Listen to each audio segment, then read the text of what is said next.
And hitthatline.com.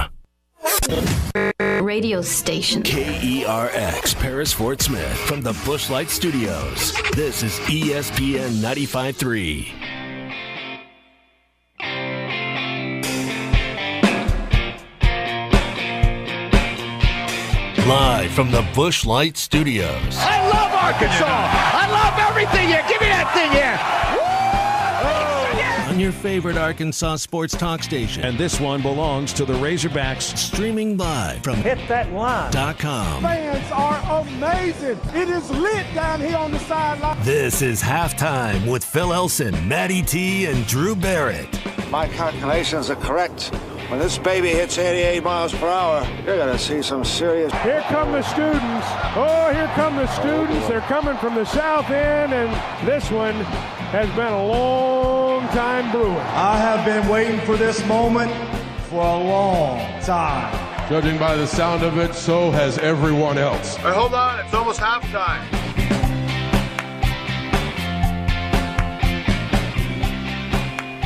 Well, the stage was set this past weekend. We had a great time at Eat My Catfish on Friday. Boudin balls, shrimp, catfish, all kinds of gumbo, good drinks. You know, had a great time at the Arkansas Fall Classic at Baum-Walker Stadium Friday night. It was an absolutely perfect night, and that translated to the very next day, which was just a sparkling fall morning and afternoon in Northwest Arkansas. And the sun was out, not a cloud in the sky, zero chance of rain, a little bit of a breeze. And, man, could you ever feel it on Saturday? Really just being around Fayetteville. You didn't have to be going to the game or heading towards campus for the football game. You just had to be around Fayetteville. And you could feel the excitement of not just the fact that Alabama was coming in and you were on national TV on CBS and got the big game of the weekend, but that this could be, maybe should be, the year that Arkansas ends the streak against the Crimson Tide. Heck, we spent about 7 or 8 weeks just trying to tamp that stuff down a little bit before game week against Alabama. You did have 4 games leading into that one. And, boy, did everything just kind of come crashing down. Crowd was bananas. Once we were finished with our portion of the Learfield pregame show Saturday and walked inside the stadium, because we do the broadcast outside at the entrance of the Broyle Center. I mean, you could tell looking into Lot 44 that it was a larger crowd than usual, and they were fired up, ready to go. And it felt the exact same way once you got inside the stadium. You know, if there was a lid on top of Razorback Stadium before kickoff on Saturday, there would have been steam escaping from it. But then pretty quickly, the range was turned from high to zero as the Crimson Tide just ran out to a 28-0 lead. You got to give Arkansas credit, though, for fighting back in the third quarter, but just couldn't tackle any longer after that, and it turned into a pretty disappointing defeat at the hands of now the new number 1 team in the nation. You never want to lose to anybody, but you hate to be the team that is the reason that one team goes from second to first. I mean, Mizzou is another reason why that happened, with a sort of almost upset against Georgia. But it was no doubt about it. It was definitely a disappointing outcome and just a disappointing overall game, I think, for the Razorbacks against the Crimson Tide on Saturday. Offense needed to keep up. You know, I mean, we can point plenty of things towards the defense and inability to tackle. Had trouble with third down specifically. Huge plays by the Crimson Tide, both in the passing game in the first half and then in the second half, just a ton of long runs. I mean, 3 runs that went over 70 yards. But you kind of expected that the Crimson Tide would get their points. I mean, really, one of the only reasons that they didn't run roughshod over Texas with their offense was because of too many offensive penalties. But they had it going, even without Bryce Young. It's not like Jalen Milroe threw the ball around the yard with an incredible amount of success. But once he got running, it was game, set, match. And same with Jahmyr Gibbs, and just no two ways to put it. That was not the outcome that anybody expected. Maybe you thought Arkansas would lose the game. I'm not sure if you would have expected by the end of it that the stadium would be nearly half empty, and you'd be picking up the pieces of back-to-back losses. Now, a loss to the Crimson Tide is one thing. Arkansas probably should have been 4-0 going into the game, and now they're staring into an awfully difficult-looking month of October, which includes 3 consecutive road games and a bye week. And a couple of teams coming up soon that are extremely successful passing the football. And the Hogs, well, we really didn't see Alabama throw the ball very much in the first half, in the second half. Only 3 passing yards in the second half, but it didn't matter very much. They could just do what they wanted running the football, especially in the fourth quarter. You're going to face Will Rogers and that air raid offense next Saturday, then Jaron Hall and a pretty explosive BYU offense at the same time the next Saturday. And the Arkansas defense right now not getting to the quarterback enough against the Crimson Tide. You did expect that the Razorbacks would need to keep up offensively with the Crimson Tide, but I mean it's awfully tough to come back from down 4 touchdowns in the first half. Arkansas was outgained 296 to 75 yards before they finally scored, and Bryce Young had all day to throw the ball. I know that the only sack of the game by Drew Sanders near the sideline is the reason that Young left the ball game, and his availability for Alabama next week is up in the air, but he had all day to throw. Had a big pocket and was able to step up to it, and when he had the opportunity, he gashed the Razorbacks. And Jalen Milroe did the same, for that matter. Alabama had 235 passing yards on 18 attempts, not completions, 18 attempted passes in the first half. That's an average of just over 13 yards per pass attempt. It's understood that the Arkansas defense is a boom or bust defense, but they had to get to Bryce Young and whoever was going to be there behind center for Alabama, and could only get to him once. And if Arkansas isn't taking the quarterback down or hitting him just as he throws the ball or forcing him out of the pocket and trying to create on the fly, it's just not a very good defense right now, and that was pretty evident. I don't think we expected to see the Razorbacks gashed on the ground like we did, but, I mean, the numbers, I shouldn't say the numbers are misleading, because yards are yards, no matter where it is they come from. 225 yards on 3 running plays in the fourth quarter. So Alabama averaged only 2.4 yards per carry outside of those 3 runs. You can't take those 3 runs away, and what's to say that if Gibbs doesn't take those 2 runs to the house, that they don't still run it right down Arkansas's throat anyway. So, yeah, 317 rushing yards for Alabama. I keep going back to the offense, though, because last year, Arkansas also could not slow Alabama down. It was a little bit different because it was the passing game, with Young setting a school record in passing yards. But the offense was able to make it a game last year. K.J. Jefferson, Rocket Sanders, Dominique, Traylon Burks. Traylon Burks may very well have been the reason that the Hogs hung around with Alabama last year. Had a huge game. A couple of touchdowns, over 150 yards receiving. Big play receiver. And I still believe that the Razorback wide receiver position group is better as a whole, just better receivers overall, I think, on the team this year. But there might not be that go-to guy that can just go out and make a play for you when you need a play to be made. And some of this does go on K.J. Jefferson because K.J. just was inaccurate throwing the football for the most part against Alabama. Could count 4 or 5 just missed throws where he just threw it over the receiver or hung it short. And it's not like Traylon Burks would have been able to fix that. But I keep remembering watching that game in person last year, and Burks made play after play after play, just like he did last year. And you didn't have enough offensive plays made by the Razorbacks in this game against Alabama, and just couldn't hang with them. I mean, once you got within 5, there was the feeling, hey, we got the momentum on your side. You got Alabama maybe stuttering a little bit. They had that false start on 3rd and 10, turned it into 3rd and 15, and end up with Milroe running for 77 yards. And that pretty much was it. Arkansas could never recover from that. Alabama just scored touchdown after touchdown afterwards. And, yeah, I mean, there were breakdowns on both sides of the football. I do still think Arkansas's offense needed to be up to the task to just match Alabama as best as they could.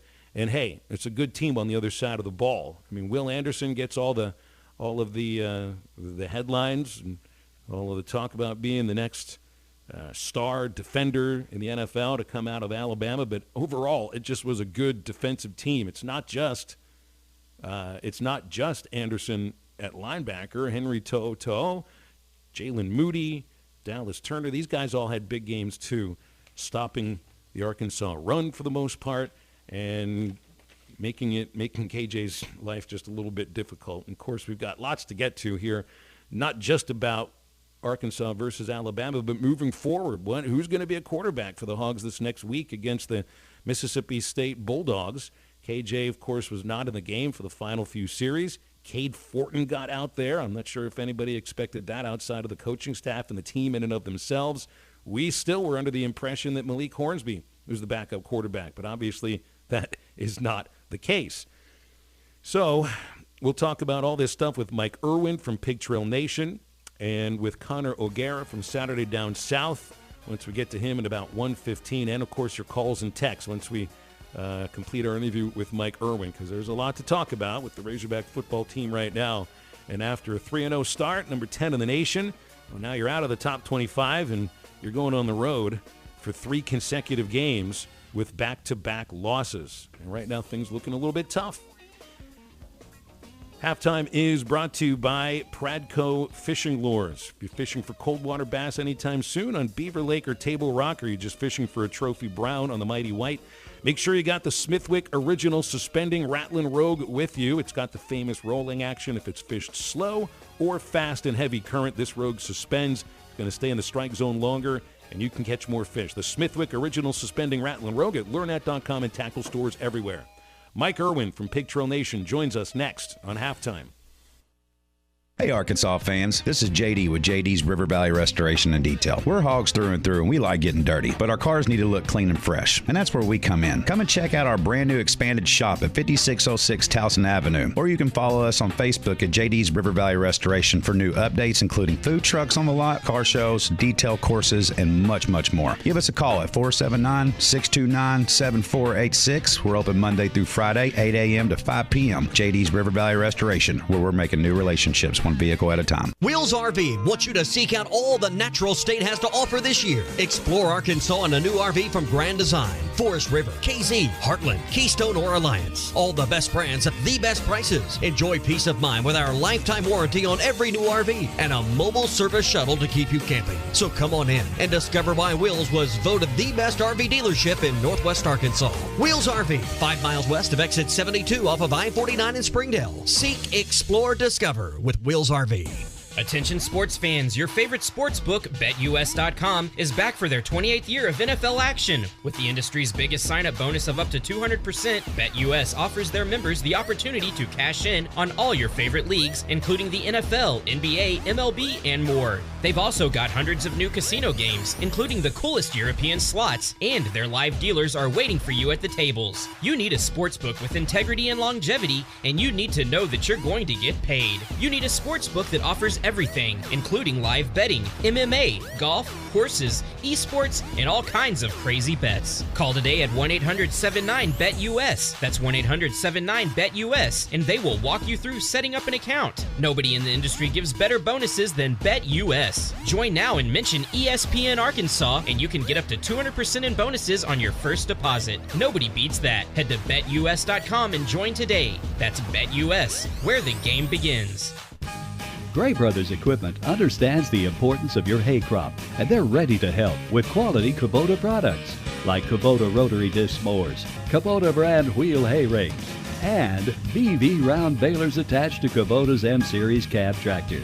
Together, Kubota and Gray Brothers will make your hay days fun again. That's Gray Brothers Equipment in Fort Smith and Photo, where if you pick orange, you'll never get a lemon. This is Northside head football coach, Coach Felix Curry. I call 782-8940. That's 782-8940. This is Northside head basketball coach, Eric Burnett. I call 782-8940. That's 782-8940. 782-889-40. Football and fall, what a great time of the year. It's also a great time to take advantage of York Factory rebates on high-efficiency HVAC products. Give us a call at 782-8940. That's 782-8940. Looking for a new ATV? Then you sure don't want to miss the 1+1 sale going on at Auto Finders and Adventure Oklahoma in Roland. Buy a new 2022 CF Moto during their 1+1 ATV sales event and receive a free 2-year warranty that includes a 1-year factory and 1-year CF Moto Care extended protection. See Auto Finders and Adventure Oklahoma in Roland or view a complete list of inventories online at AutoFindersOK.com, where your search ends and adventure begins. Offer does not include Gen 2 C-Force 400 and 500 models. Stop by your locally owned TGI Fridays at I-540 and Rogers in Fort Smith, where it's happy hour all day, every day. Stop by anytime and try our $4 cocktails. Choose from a Bloody Mary, Cape Cod, Tequila Sunrise, Whiskey Sour, and more. There's also $5 glasses of wine, and Miller Lite 12-ounce drafts are always just $2. Get to TGI Fridays for lunch Monday through Friday for our $9.99 burger deal, available until 3 p.m. and comes with fries and a soft drink, tea, or Miller Lite draft. Order online for pickup at Fridays.com. Your home for every Razorback football, basketball, and baseball game. ESPN 95.3. Hey, Surrey!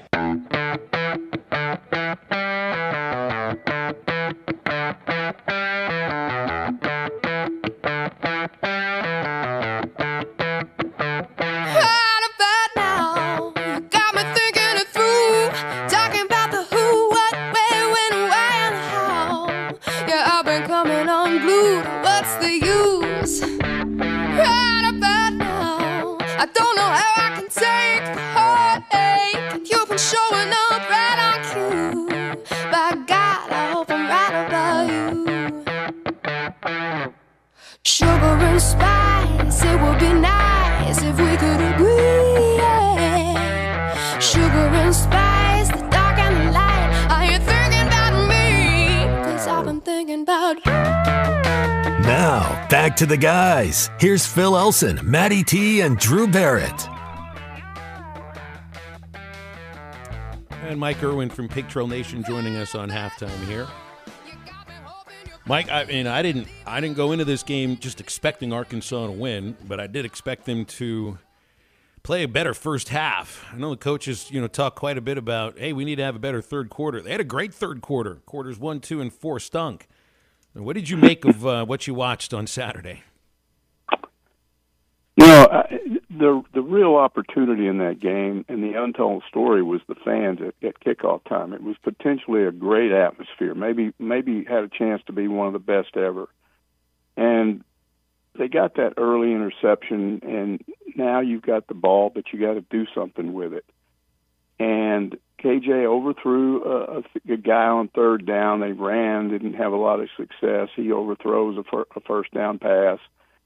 And then, I've said before, they need to at least mix some successful passing in with their running in order to sustain a drive. And they had some drops. Matt Landers had a couple of drops early. And so the passing game's not working. And when it's not, the running game's certainly not going to run against a team like Alabama. And so the other component of that is, and this is just from personal observation, but I've gone back and checked the play-by-play charts.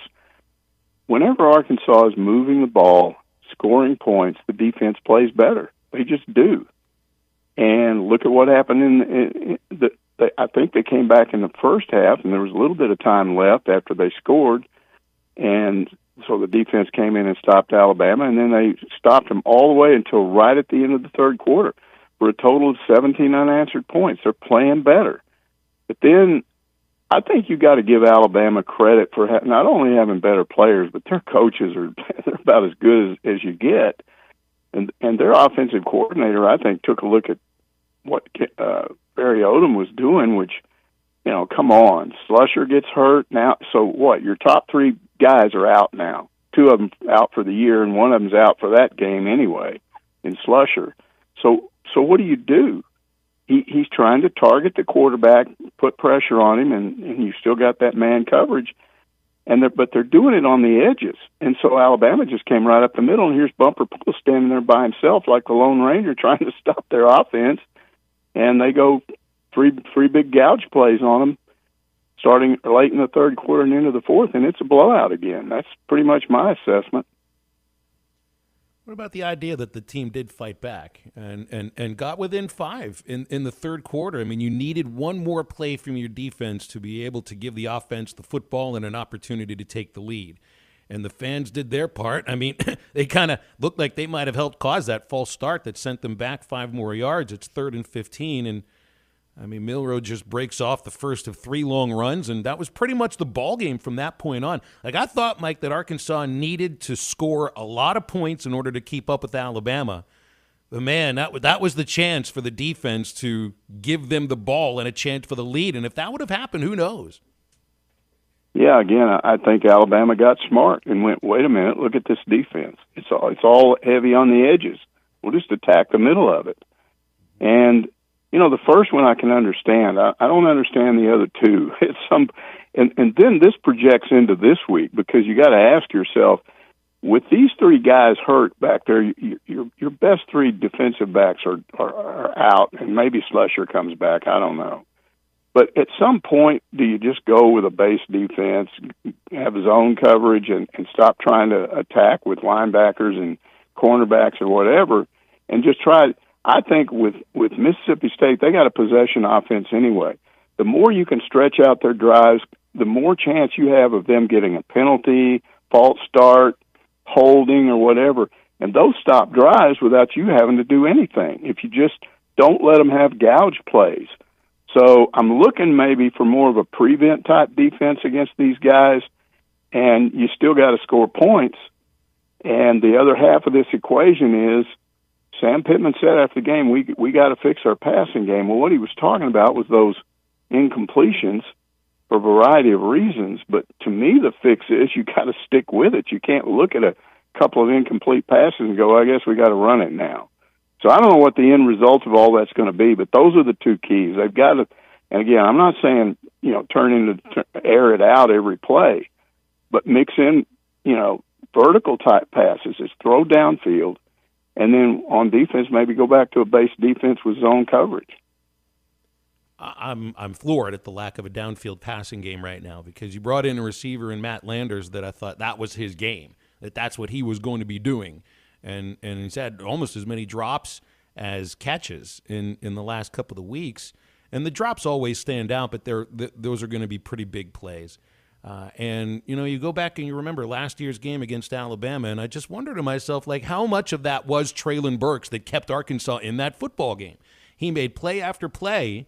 And, look, I think this wide receiver group is better overall than last year's wide receiver group. But there's still, you don't have to have a Treylon Burks, but you have to have somebody that you feel you can count on. I think Hazelwood's done well. Outside of that, and Keytron the last couple of games, but they're still not targeting him all the time, and it's not been deep. The wide receiver group has been lacking in that way, in big plays. And is that KJ or is that the receivers? Well, it's a little bit of both, but I think it's underuse. When you don't do something very much, I think people get a little bit anxious. I think maybe those receivers are now, okay, the ball's coming my way now, I got to catch it. So I just think it has to be a more of a part of the offense, maybe about 40% of the plays called, which is what we had in this game. I don't think we're not giving Alabama enough credit for being what they are, which is they're pretty good. And I don't think they're going to play anybody the rest of this year that has a better defense than they have. So, I just think you can't give up on the passing game just because you had a few problems. Just keep coming at them, keep going at those guys. We know the talent's there. It's just a matter of you just got to use it.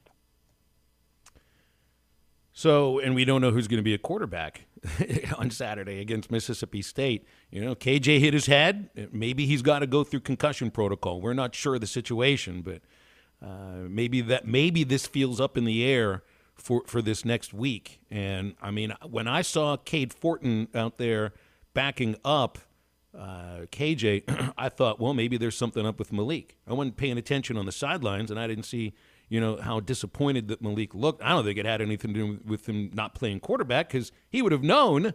He would have known if Fortin's been the backup for the last few weeks. Malik Hornsby's well aware of this, but he never got on the field, ever. So I think that's what he was more upset about. So, with Fortin, if he's the starter against Mississippi State, to me that feels like it takes away one of the things about the offense under Kendall Briles that makes it what it is, which is a quarterback who's dangerous running the football and throwing the football. That's what KJ usually is. I'm not sure about Malik as far as throwing the football, and I don't think Fortin is a runner very much at all. Well, he had that 9-yard run. People have watched him tell me he's okay in that regard. He can, if you're not paying attention, he can go 8, 10, 12 yards on you. They say he's a better passer than what we saw. He completed 40% of his passes in that game. I think we'll find out something today about Jefferson. I mean, if he's not on the practice field, then it's not good.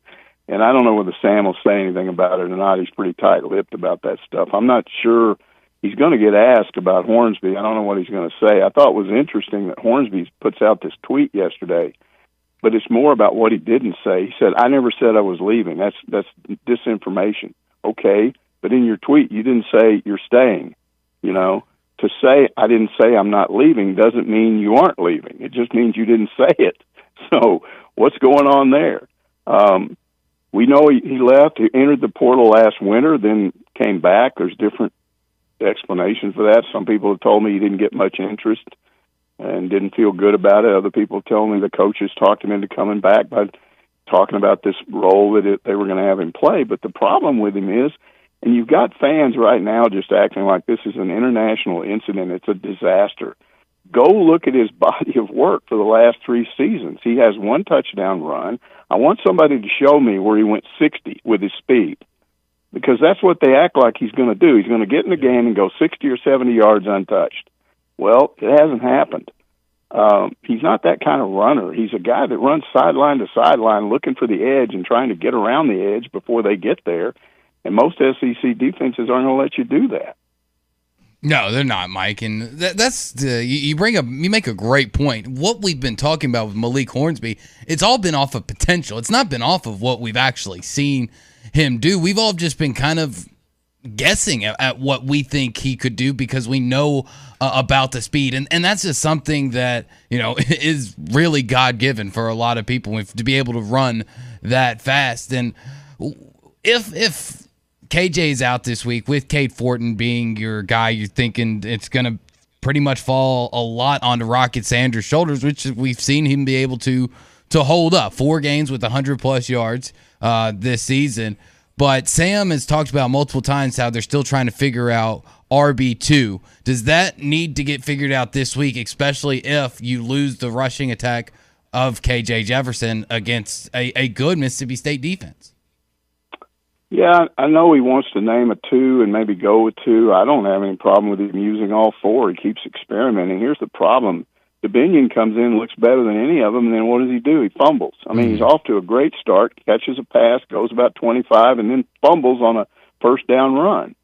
So, these guys, rotating them, they're each a little bit different. I think when you bring in different guys, it kind of throws a defense off a little bit just for the way they pick their way through the offensive line and find places. So I'm fine with him continuing to use those other guys.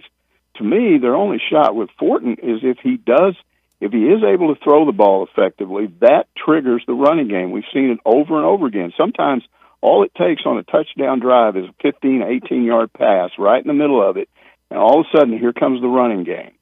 So if he can just be effective, occasionally connecting on these things, and then you turn it over to your running game and hope.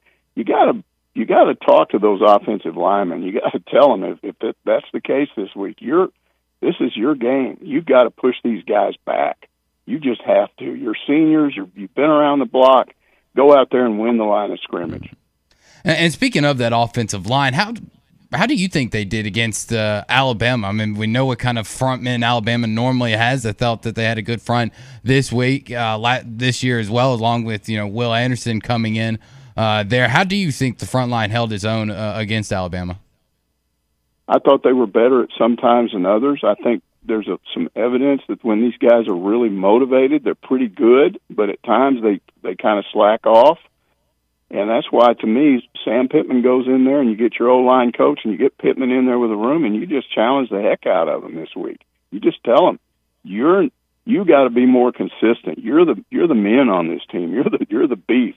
This team will win or lose based on what you do, so don't let us down. Do we need to see – well, let me ask this a different way. This next month, I mean, October last year was not a good month for the Razorbacks. It was their worst month of the season. And the schedule is set up for – well, it's just a difficult schedule for this month. And, you get Mississippi State playing really well in Starkville. They're ranked again. And then you go to BYU, a place you've never played before, traveling a couple of time zones away. Who knows what that's going to be like? They've got a good quarterback. And then after the bye week, you get Auburn.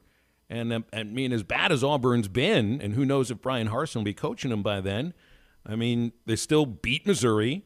They gave LSU a game for a while, but goodness, choked on a 17-point lead. Like, you got to find a way to pick up at least one win in these next 3 games. I'd love to go 3-0 or 2-1, but you can't go 0 in the month of October against FBS teams like last year now. Oh, I agree. I think you got to start off by winning this one. You can't let that streak go to 3. And it's a winnable game. You can beat the Pirate. People have done it. He went to Lubbock last year, or didn't go to Lubbock, but in a bowl game, Texas Tech, which wasn't very good, beat him handily. He's a little bit inconsistent if you look at his career. He's had these games where people figure out what he's doing. You have to figure out that offense. You have to defend it well, and it is different. You can't. I don't know what Barry Odom's going to come up with this week, but he's been fairly effective in dealing with these guys the previous 2 years, especially that year one, the 2000 season. I mean, they won that with defense. So you just got to go out and, as I said, slow those guys down, make them go 6 yards, 7 yards, 5 yards, 6 yards, and then, oops, penalty, okay, we got to back up, and then maybe they stall out based on that. And then you've got to score points. You got to be throwing downfield in this game, and whether it's Jefferson or Fortin, you got to throw it. You got to occasionally uncork one, stretch that defense, loosen things up so those offensive linemen aren't just running, blocking against a stacked defense every time they come up to snap the ball. And to close on a thought of just the overall frustration of now 16 straight losses to Alabama. And look, it's the best program we've ever seen in college football under Nick Saban. This level of success is mind blowing in the current way of college football. But sooner or later, man, this losing streak has to end, Mike. I mean, dude, is it all about when Saban retires? I mean. When can this losing streak finally come to an end? Well, it was interesting on the internet. A guy posted, for us senior citizens, we're going to have to give up. We're not going to see it. And maybe he's right. I said on Saturday before the game, the way you end this streak is you're going to have to get some breaks. And they got some. I mean, that snap on the punt that goes down to inside the 5, that's a break. You got to take advantage of that break. When you got that onside kick, man, that was the momentum thing there. You go down there and score, it's a tie game. But then you got to respond. And Alabama, people that get mad at them, I don't have any issues with Nick Saban. He's the best coach I've ever seen in my life because he takes talent and he coaches those guys like they're 5 stars. He coaches them like they're 2 stars. And he just gets them motivated. When you got a 5-star player that's on fire with motivation, how are you going to beat somebody like that? Now, they've lost, but Arkansas hasn't been one of the teams that's pulled it off. Yeah, well, it's a good point. Hopefully it'll happen. And, Mike, that was a depressing thought that the senior citizens won't ever see a win over Alabama.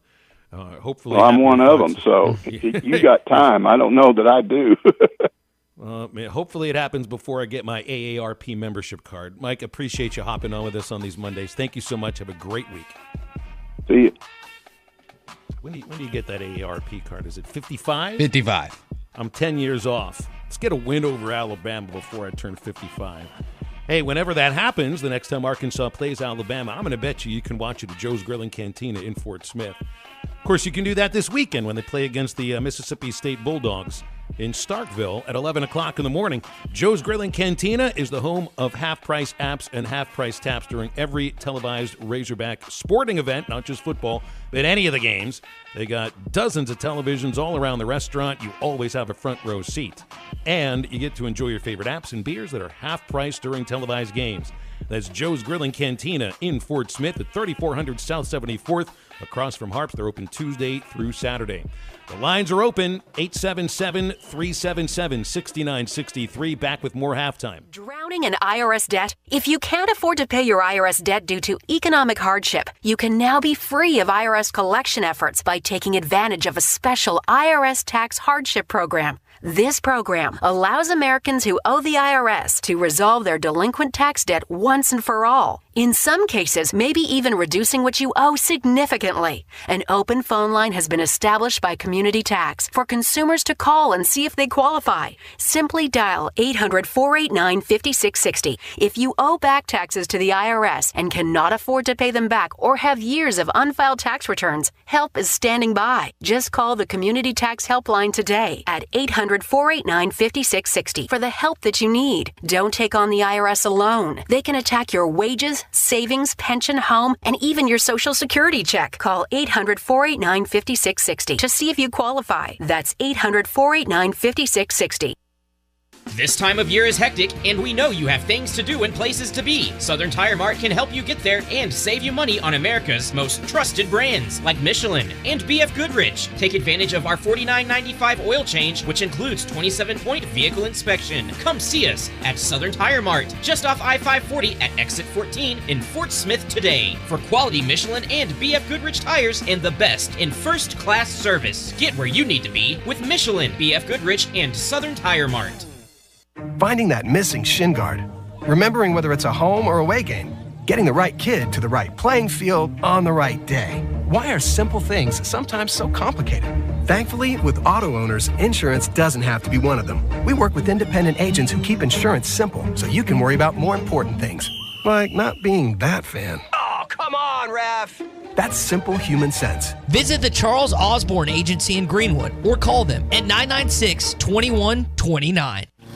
If you're particular about your lawn, when nothing else matters except those perfectly cut stripes, that is your defining moment when you know you want a Skag zero-turn mower. Simply the best, hands down. When no other mower will cut it, stop by Alma Tractor and Equipment in Alma and pick out your new Skag zero-turn mower and be the envy of your neighborhood. Come by today to see the full lineup of Skag zero-turn mowers at Alma Tractor and Equipment in Alma. Chuck Barrett here. I know a thing or two about making great calls in Arkansas. And when it comes to your home service needs, make the call to Paschal Air, Plumbing, and Electric. Paschal offers plumbing services from simple drain repairs to running all new lines. And right now, you can replace your water heater with a professionally installed system from Paschal. Take $150 off a new traditional water heater or $300 off a tankless system. Paschal Air, Plumbing, and Electric. Arkansas owned. Arkansas operated. GoPaschal.com. Make sure you have everything you need this weekend or any day at Four Corks Wine and Spirits. Choose from a wide selection of bourbons and whiskeys, craft beers, and a great selection of the coldest imports in town. Take advantage of the walk-in humidor for an A-list selection of cigars, or enjoy the elegant, climate-controlled wine cellar of hand-selected wines. It's all here at Four Corks Wine and Spirits, just past the intersection of Mazard and Zero Street towards Ben Guerin Park. Four Corks Wine and Spirits. For 33 years, Manfield's Automotive Parts City Auto Parts has been trusted as your one-stop for all your vehicle needs. Get a great deal on a Superstart battery and any of the products you need for the do-it-yourself upkeep on your car or truck. When you need work done, Mansfield Automotive Parts City Auto Parts does everything from oil changes, brakes, alignments, diagnostic work, air conditioning, and more. Mansfield Automotive Parts City Auto Parts in downtown Mansfield is open 8 to 5:30 Monday through Friday and 8 to 1 on Saturdays. Your home for every Razorback football, basketball, and baseball game. ESPN 95.3. Hey, Surrey!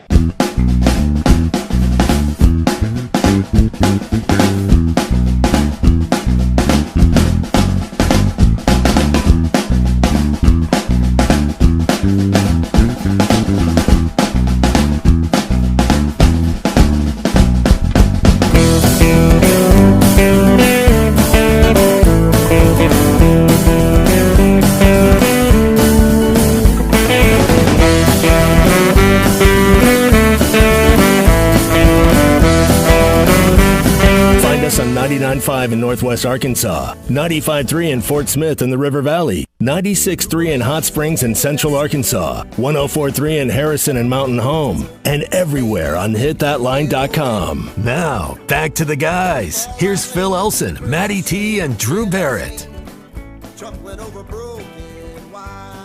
They got the text line and the phone lines open, 877-377-6963. JT texted in, yeah, good at starting games this year, but faltering in the third quarter, so the coaches emphasized third quarter and came out and looked intimidated in the first half. Yep, pretty much. That's what it seems like. 16-0, Arkansas won the third quarter. Coach Pittman even referred to winning the third quarter, hadn't won the third quarter yet in the post-game press conference. But let's see here. That made it 49-10 for the other three quarters. So that's one of those ball them up and throw it out and don't worry about it any longer. Because sometimes you might, I don't know if they focus too much on the third or, just couldn't stop Alabama's passing game in the first and second, and then couldn't stop them from running in the fourth. Big Mike and Waldron. Can't have 11 guys up to stop the run. No matter, no one will be there if there's a big hole. You don't know if that was the coaches or the players deciding that. Well, Milrose zigzagged through a few guys in order to get to where he got on that third and long from near the Alabama end zone. Jahmyr Gibbs, he just sort of burst through, and that was that. There wasn't anybody that got a finger on him. Not one finger on him. And so that's how you end up with 317 rush yards, 225 of them on 3 plays. Arkansas ran the ball with some success. I'm still impressed with Rocket. You don't see Alabama allow 100-yard running games too often. And while Arkansas ran for 3.7 yards per carry, Rocket had a nice, robust 4.6. So 3 consecutive games over 100. The third time this year. It's not consecutive. He didn't get there against A&M, but he only did it 4 times. Well. He's done it 4 out of 5. 4 out of 5. That's pretty darn good. Yeah, I got up to, I think he finished the A&M game with 68 yards. And this is, I think, out of those 4 100-yard games, this was his lowest at 101. I think going into A&M, I believe he was averaging like 140 yards a game. Mm-hmm. Well, and now he's at 7th in the nation in rushing yards per game. Michael in Bonanza's got a birthday in October. He wants a several-game winning streak. You only have 3 games in the month of October. 3 is a few. It's not several. So if you're okay, it is a streak, though. It would be a streak because you have to get not a streak. 2 is definitely not a streak. I 100% agree with you there. You have to get to 3 for it to be a streak. I'm a little worried about a streak of the other kind, going in the other direction. And it's nothing against the team necessarily. I just see this is a tough stretch. Mississippi State at home in Starkville with those cowbells, and Will Rogers is a great quarterback, and they've got some weapons. He's not just a guy that's going to focus in on 2 or 3 pass catchers. I think I saw you through to 7 or 8 different receivers in their win against Texas A&M. So got to make sure the middle of the field is covered up in that ball game. So that's a tough one. BYU's a tough one. I just saw that kickoff has been announced, a 2:30 Central kickoff in Provo, which is 1:30 Mountain Time. Correct. All right, I hate when we move over to another time zone for these things. When we go east, I'm so trained to remember. All right, so that's an hour ahead of us. And all of a sudden, I started thinking, for some reason, Mountain Time was an hour ahead of us too. No. The map. I got a map right in front of me here. I know where Utah's located. There's mountains in Utah. I'm glad you do. I do need you to do me one favor while you're out in Provo. What's that? I need you to get me an autograph, take a picture, do something with Cosmo, the cougar. Their mascot, dude. Did you see the trick that he pulled off? You want me to get an autograph from a cougar? Yeah, have you seen? No. Have you seen what this mascot was able to do on Saturday? No. Have you seen? He did a push-up from a push-up move up onto a set of tables. Then did it one more time onto another set of tables. A third time onto a third set of tables. 1-arm push-ups up there and did backflips. He's got to be all legit the most athletic mascot in the game. Drew, he's a cat, so it's a leg and those are paws. Oh, you're right. Okay? Sorry. Oh, I'm sorry. I'd be way more interested in this if he could do a one-paw push-up, which I think for a cat is probably impossible. Probably. But you want an autograph from me. You want me to go down to the field, get an autograph from the Cougar from BYU. Yes, because you just got to admire the athleticism that guy's got. I mean, it's absolutely insane. If you haven't seen some of the like cool tricks and dances and everything that they do at BYU games during timeouts, I honestly ask you to take 5 minutes out of your day and look them up. All right, during a commercial break, I'll do that. I don't know if I'll be able to get the autograph that you're seeking, the paw graph. It's not an autograph. It's a paw graph. Yeah, we'll see what that goes on. Robert and Bull Shoals missed Burks, dropped passes. No doubt, Robert. I think you're absolutely right. I think there's no doubt that the Razorbacks have missed Traylon Burks these last 2 games. And really for the first 5 weeks of the season, I think they've missed him, but you don't notice it as much when you're 3-0. But you do notice it when the passing game is stuck in neutral and you're seeing, I think Landers was here to be the deep threat, and he's got just as many passes slipping through his hands as he does receiving them in these last couple of weeks. Hopefully that'll change because the speed is no doubt there. You got to haul it in, though. And I don't think there's any doubt about it, Robert, that Arkansas missed Traylon Burks against Alabama more than any other game so far this year. That was pretty evident watching Arkansas struggle to throw the ball with any success. The texts keep coming in. Jamie May, you're right. KJ was inaccurate as well. I think it worked both ways. I think there were drops on some passes that were thrown well, and there were others that KJ just flat out missed his receiver. It looked like one of his worst games in these last 2 seasons as far as accuracy. And I don't know what it was about it because KJ's been mostly an accurate quarterback, but there's no doubt that the passing game has taken a step back this year. All right, quick break on halftime. We are heading into our second hour momentarily, but Drew's got a first reset next. Nothing left for me to do but dance. All these bad times I'm going through, just dance. Hey, got candy in my ears tonight, baby. You know I got candy in my ears. You know this spooky is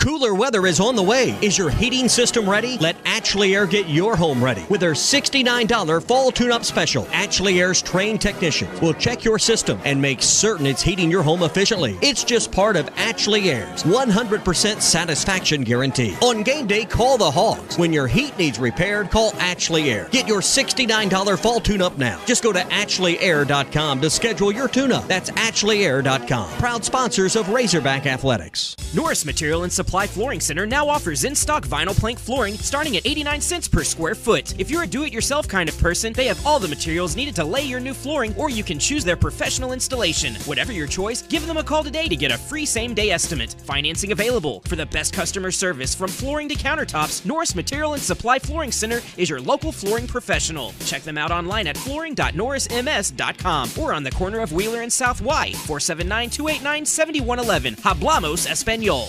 What do you get when you pull into Tony's Tire Service? You get the best selection of tires for any car, truck, or commercial vehicle. Tony's Tire Service has Cooper tires and is ready to serve you to get you back on the road safely. They'll also get your vehicle fixed with brake replacements, plus an alignment with the best repair guy in the area. Tony's Tire Service has been serving the River Valley for over 34 years. Come let our guys replace your tires with Cooper tires and our service department to make sure the vehicle has the best brakes and alignments. Tony's Tire Service, 7200 South 28th Street in Fort Smith. Service you can depend on.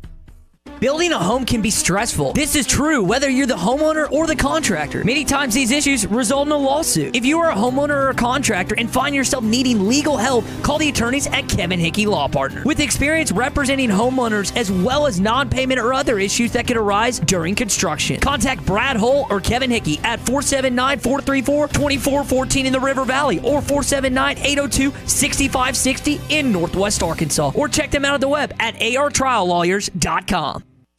Hi, this is Melissa Vitale, owner of True Grit Running Company. Your young athlete deserves the best when it comes to footwear. After all, it's good to start early so they don't have problems in the future. We've got options for training, cross-country, gym class, and more. Our well-trained staff can guide your student athlete through our personalized fit process to help find that True Grit fit.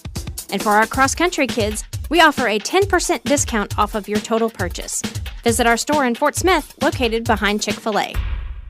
Needing your roof repaired? Ramos Roofing is a local company that has over 25 years of experience, specializing in your residential or commercial roofing needs in the Oklahoma area. Ramos Roofing, a company you can trust, offering discounts to senior citizens, law enforcement, or healthcare workers, and assists in your insurance claims. Ramos Roofing, standing behind their work so you can stand under it. Call 479-420-9903. That's 420-9903. Ramos Roofing, working with you to build a better home.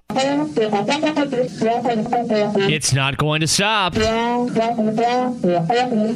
not going to stop until you get something done. Yeah, I know the game is on, but the faucet is still dripping, the toilet keeps running, and the drains won't drain, and on and on. You need to call West Ark Plumbing and let them do the dirty work while you enjoy the game. Call them at 646-5151 and watch the ball game without the West Ark Plumbing, 646-5151. Harry Robinson Buick GMC wants to buy your vehicle, and they'll pay top dollar today. Pre-owned car values are at an all-time high, and your car is worth more today than it ever will be again. If you are driving a 2013 model or newer with 120,000 miles or less, bring it to Harry Robinson Buick GMC, and they will pay you more for your trade. Even if you don't want to buy a new car, they will still buy yours. Harry Robinson Buick GMC, exit 11 off of I-540 in Fort Smith. Your home for every Razorback football, basketball, and baseball game. ESPN 95.3. ESPN Arkansas's coverage behind enemy lines in Starkville, Mississippi is presented by Mock Legal Solutions. Real advice, reasonable price. A law firm offering reasonably priced legal services to our hometown community.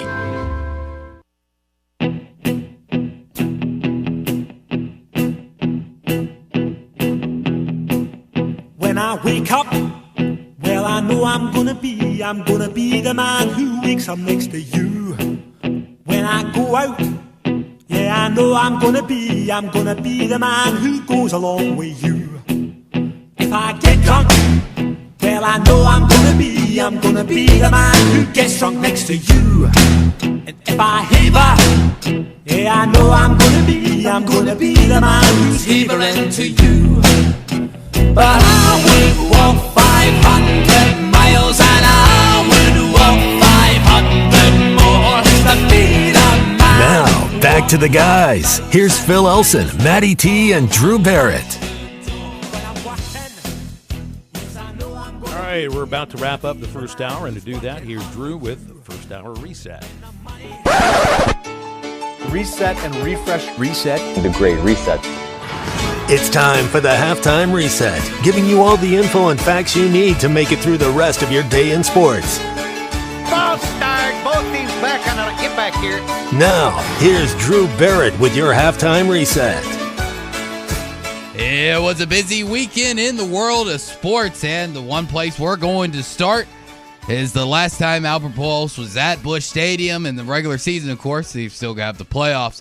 He had some magic left in him. The 0-1. Albert lifts it in the air out to center. Going back, Reynolds at the wall. He's done it! He's done it! His final regular season home game, number 702. He's tied the game. He's tied Babe Ruth all time in runs batted in. That's that Albert magic. Also in baseball, listen to this from Jeff Passan. He tweeted this out yesterday. I thought this was a very interesting when you really step back and look at it, because you think the Mets, while they wavered this weekend against the Braves, they got swept, have a really good chance at going into these playoffs. Well, this is from Jeff Passan. The Braves swept the Mets, own the NL East tiebreaker, have a 2-game lead with 3 left to play, and have likely sent the Mets to a 3-game wild card series versus a great Padres staff. And if they win that, they have a divisional series versus the 110-plus winning Dodgers, and DeGrom and Scherzer is only going once. That is going to be really, really hard for the Mets. Also, announced Friday, Yadier Molina has been named the team manager of Team Puerto Rico for the 2023 World Baseball Classic. In Arkansas news, Arkansas volleyball split a pair of matches this weekend in Starkville versus Mississippi State. The number 23 ranked Hogs lost their match on Saturday, but won their match on Sunday with a 3-2 win over the Bulldogs. The Hogs are now 11-3 on the season and 2-2 in SEC play. In college football, I'm sure we'll get into this throughout the week, more college football coaches have been fired as Carl Dorrell has been fired from Colorado after starting the 2022 season 0-5. The one that has a little more of a head-scratching thought, though, was obviously Wisconsin firing Paul Chryst after the team lost to Illinois on Saturday 34-10. Chryst finished at Wisconsin with a 64-26 overall record, a 43-18 Big Ten record, had won 3 Big Ten West titles, 2 New Year's Six Bowls, and was a 2-time Big Ten Coach of the Year. Phil, I saw a comparison through his 7 years at Wisconsin with Bo Pelini's 7 years at Nebraska. Almost identical record, identical statistics, and look where Nebraska is. Yeah, isn't that something? The difference is that at Wisconsin, man, I mean, they fired one of their own. So Chryst is native Madison. alumni. I mean, he is from Madison. He was born in Madison, and of course played there. And left a program that he had been building at Pitt in order to take his dream job at Wisconsin. And, man, it was working out for a while, wasn't it? No, it was. You can't lose to Brett Bielema, though. Anybody catch a hashtag karma tweet from Jen after the game or not? I don't know if she's still doing that. Maybe it's a one-time only thing. All right, we're going to get into the second hour of halftime after a break. We have no guests in hour number 2, so it's just you and us. Plenty of time to throw open the phone lines at 877-377-6963. And there's a lot coming more in halftime after this.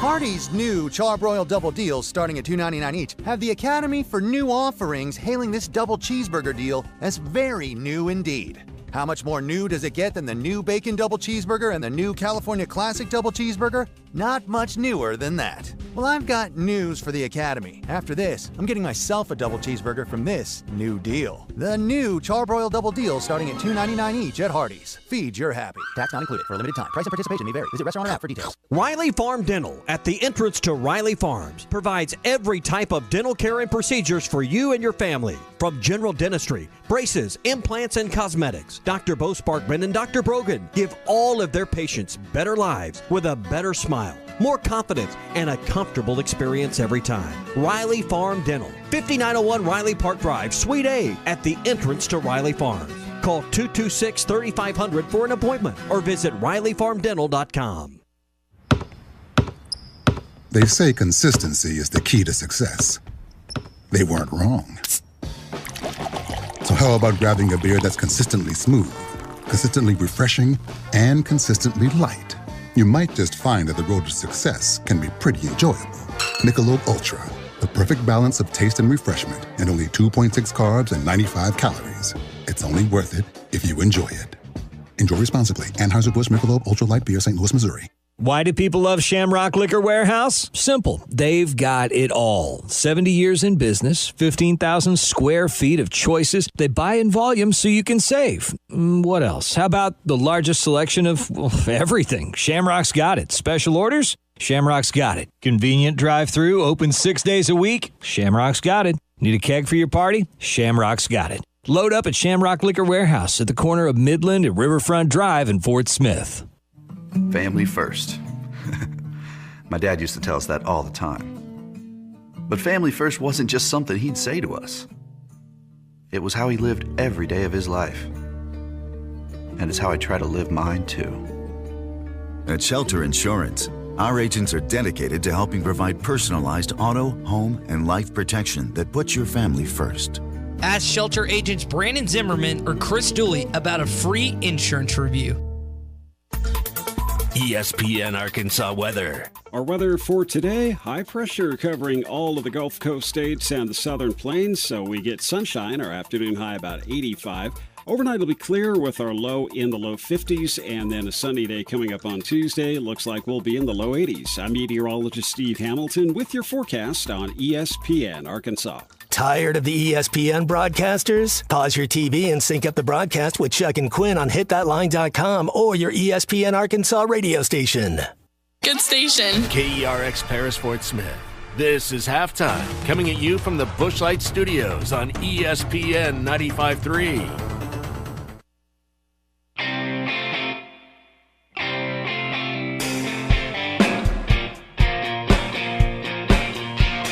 Live from the Bushlight Studios. I love Arkansas. I love everything here. Give me that thing here. On your favorite Arkansas sports talk station. And this one belongs to the Razorbacks. Streaming live from HitThatLine.com. Fans are amazing. It is lit down here on the sideline. This is Halftime with Phil Elson, Matty T, and Drew Barrett. My calculations are correct. When this baby hits 88 miles per hour, you're going to see some serious... Here come the students. Oh, here come the students. They're coming from the south end, and this one has been a long time brewing. I have been waiting for this moment for a long time. Judging by the sound of it, so has everyone else. Hey, hold on. It's almost halftime.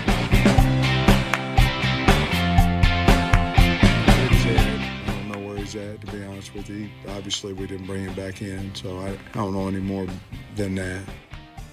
And all those things, it's got to be better because we can't just turn around and hand the ball off and beat really good teams. We got to do better. Sam Pittman discussing first KJ Jefferson, and he wasn't sure what the situation was because obviously he's talking with the media right after the ball game and hadn't had a chance to visit with the doctors just yet. And of course, it's a couple of days later, and now Sam Pittman is speaking. He's having his usual Monday noon press conference. What do you think the first question is going to be outside of his opening statement? How's KJ? It'll be about quarterback, no doubt. And if you don't get much on KJ, and even if you do, I mean, you might get a little bit on KJ's situation, but I doubt we'll hear the word concussion thrown around, even if that happened. They're kind of very, kind of secretive about these things for very good reason, and laws are attached to these things too. The next question will be about the backup quarterback position. And I was ready to print out the depth chart on the game notes for this week, crumple it up in the microphone and throw it away saying, you know what, this thing is totally useless because it's full of disinformation. But it's not. Now, Cade Fortin is listed as the number 2 quarterback on the depth chart. And it has been Malik for the first 4 weeks of the season. Nobody said anything, of course, because I don't think there were any questions asked about it specifically until Fortin got on the field against Alabama and Malik was on the sideline and never got on the field. So if this is a team, let's just, for argument's sake, because if there's word coming from Sam Pittman while we're on the air, and I'm sure at some point in the next 20 or 25 minutes, there'll be information that we can pass down the line about KJ's availability. But let's just now, for argument's sake, let's just say that he doesn't play against Mississippi State. If this is a team that needs to not open up the passing game, but just utilize it a little bit, just have the threat of a legitimate passing game right now, Malik Hornsby is not your guy to get the passing game going. Right now, Arkansas averaging 226 passing yards per game. And the question about Malik has been, is he accurate? Does he have the arm to play quarterback in the Southeastern Conference? I don't think there's any doubt that he's got the athleticism, the speed, the elusiveness to be a running quarterback. I mean, that's the reason why they've got him as this quote-unquote slash player who hasn't really done very much in the last 3 weeks. And I think it's obvious that if it is a matter of we've got to find a way to be more successful passing the football, then Cade Fortin is the guy. That's probably why he was out there in the second half anyway, because you're gonna have to throw the ball in order to come from behind in the fourth quarter. And we haven't seen enough of Malik throwing the football to know whether or not he's an accurate quarterback. But I think if he was, he would have been out there. He would have been out there throwing the ball in the fourth quarter. So I wouldn't be surprised if KJ is unavailable. Fortin is the guy moving forward. And so that also leaves open the question about what is Malik Hornsby for this football team? You know, and I think like his disappointment had nothing to do with not being the backup quarterback for this game against Alabama. He never saw the field. He was dressed. He was out there. Never had a play. And that was almost the same thing against Missouri State. And one of the reasons why is just haven't been very productive when he has had the opportunity. Back-to-back plays against Texas A&M went absolutely nowhere, and that also included him botching a handoff that went right into his midsection. You know, did Rashad Dubinion run the ball again after he fumbled it back to Alabama Saturday? No. You know, there's something to be said about fumbling the football. Look, I know Rocket fumbled, KJ fumbled, and they still got back on the field. But those are your starters. Those are your guys. Those are your dudes. And not to say Dubinion isn't going to be moving forward, but he isn't right now. And Malik also is not one of the dudes right now. We haven't seen enough plays this year to, I think, not even us, for the coaches to feel confident in putting him out there and seeing what can happen. Is he a good route runner? Does he have good hands to hold on to the football? I don't know. I doubt it. Otherwise, we would see him running those routes. And when it comes to Malik being out there, it's usually, you know, essentially a wide receiver pass or a double reverse, getting the ball to him behind the line of scrimmage, and then seeing if his athleticism can take it from there. But this experiment has not worked out right now, and I think that's why he wasn't on the field against Alabama, because he had fumbled the last play. He had an opportunity against Texas A&M, and they just weren't going to be very confident in somebody who doesn't play the position often, who doesn't practice with the wide receivers very often, and is not your backup quarterback any longer to be out there running routes or getting the football. So, and I can understand Malik's disappointment. You know, I guess when you erase all of the Razorback stuff off of your Instagram, like that's supposed to mean something. Well, Kyler Murray did the same thing with the Arizona Cardinals in the offseason. And he's still there. He's still playing for him. Right. I love social media, Phil, just as much as the next millennial. But why do we try to find these hidden messages in so many different things? And I think I agree with Mike. I think that while Malik Hornsby said, whoever said I'm not leaving, I think you can look into that as saying maybe I'm not leaving right now. I think there is some things that some truth are behind it of it's not what he said, it's what he didn't say. But the over-exaggeration that you always get of, oh, my goodness, he took it out of his Twitter bio. Like, it feels like always so overdone. And another thing that Mike said that I think is the most on-point fact that I've heard about Malik Hornsby is that these things that we talk about him are all about potential. There's no statistics to back it up. You know, outside of what we know he runs a 40 time in, what do we really know about him? I mean, not a lot.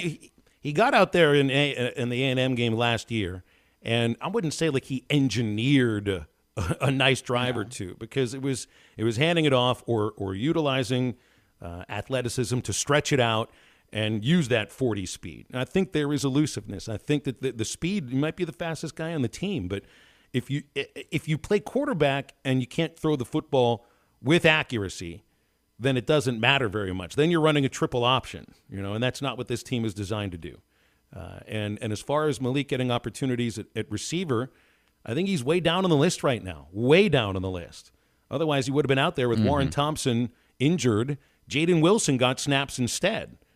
And the production from the position of wide receiver, I think there's no doubt, has been lacking for the most part. I think Hazelwood's a good player.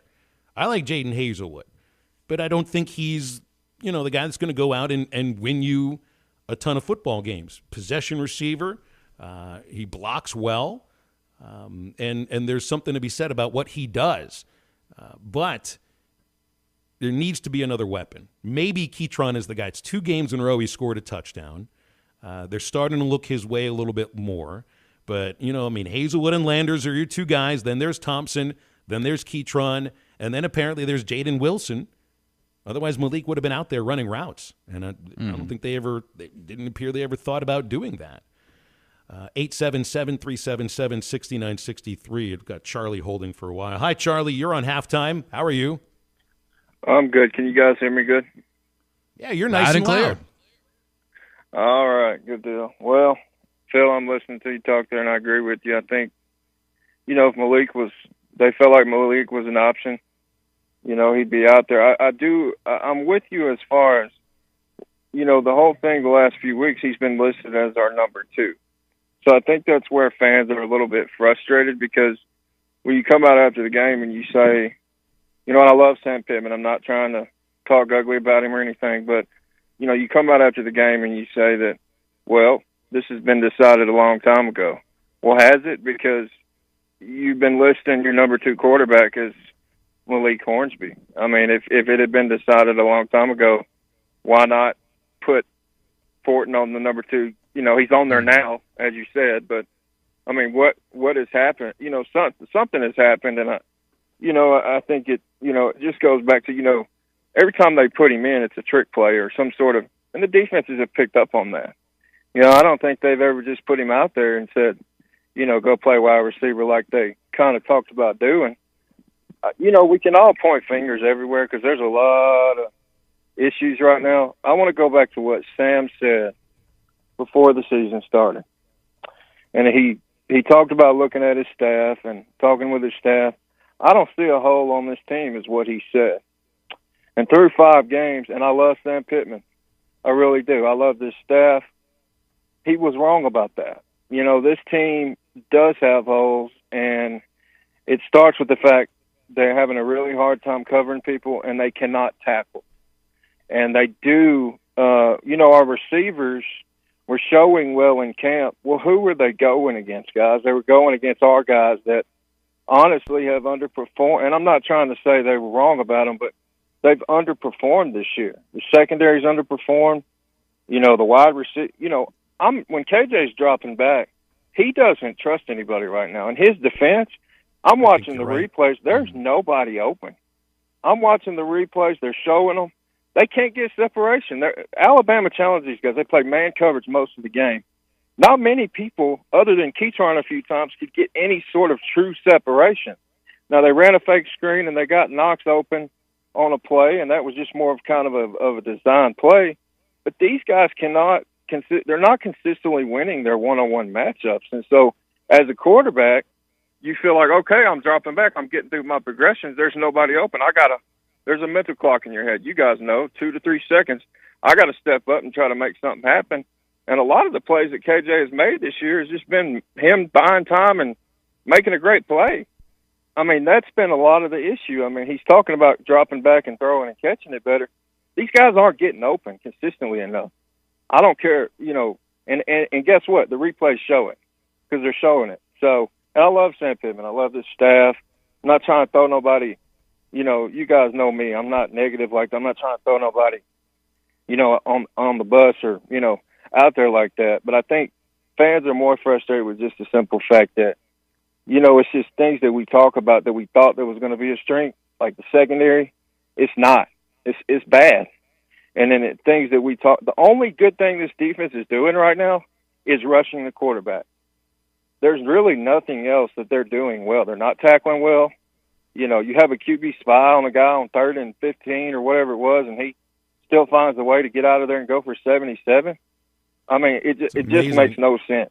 I appreciate it, Charlie, guys. Y'all have a good one. Yeah, it's good to hear from you, and you're right. Look, I mean, what was the one thing that the defense hung their hat on last year? It was tackling. Mm-hmm. It was getting to the ball and taking down the ball carrier. That was it. Well, that's why you played that cover 2 all the time. You didn't have much of a pass rush. You could swarm to the football. And, Sam Pittman last week brought up the idea of, when it comes to tackling, I loved how he brought this up. You're tackling him in a phone booth, which essentially is like get teammates around you, right? Or have it over by the boundary. I haven't even seen too many phone booths anymore, not just on the street or in society these days, but out on the football field for Arkansas, because there's just a lot of room for whoever, for the opponent, is running with the football. The strength for the team this year defensively is getting to the quarterback, and it's not tackling at all. Like, they've taken a huge step back in the strength of what any defense should be able to do, which is tackle. There's too much space for ball handlers, Drew. And, I'd be a little nervous if they were to drop back into this cloud 2 coverage or a prevent like Mike talked about, because I haven't seen anything that makes me believe that they'll be able to tackle at the same rate that they did last year. Well, let me throw one more little wrench in this conversation here when it comes to tackling last year. Was this team such a secure tackling team, or was Grant Morgan that important? Grant Morgan is probably the best technical tackler that I've ever seen. I mean, the dude is all form. I mean, put it in a museum, put it next to the definition of tackling in the dictionary. How much of not having that type of guy on this team really affected it? Maybe a little bit. Maybe a little bit. And on the other side, on offense for Arkansas, I don't think KJ trusts his receivers to make a play. I really don't. And there's been perhaps there's reason why. I mean, we're not in on practice or anything, and the only thing that the social media accounts are going to show you are the great plays, not the drops. I just wonder how much dropping there has been in practice. It's been rampant during games, and I just don't think, you could tell, it's not a matter of just a relationship and on-field chemistry between a quarterback and a receiver. That's built on trust. Trust that if you put the ball near the receiver, he's going to go up and make a play instead of the defensive back. That's what Traylon Burks was about last year. And right now there isn't a receiver that's just winning those battles. A matter of getting open or a matter of being able to make a play on the ball. And has it been the defensive back making a play on the ball? Sometimes. Other times they've just dropped the football. 877-377-6963. We'll continue this conversation and your phone calls and texts next on Halftime. I had to learn the hard way to let her pass by. The Kawasaki Good Times Demo Tour is back on the road and making a stop at Wheeler Power Sports. On October the 7th and 8th, you can test drive bikes like the Z900, KLR 650, and many more. Wheeler Power Sports is the country's 9th oldest Kawasaki dealership, and they are stoked to bring you the Kawasaki Good Times Demo Tour for their 55th anniversary party. So mark your calendars and keep the good times rolling. Bike availability subject to change. Motorcycle license required for test drive. See WheelerPowersports.com for more details.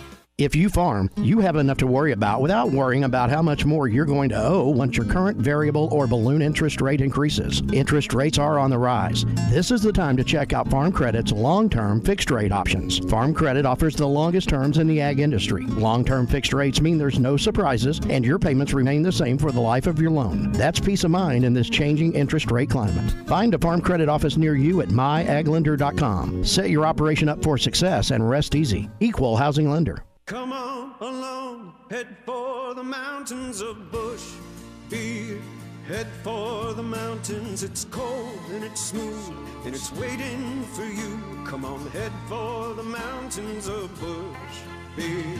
Head for the mountains of Bush.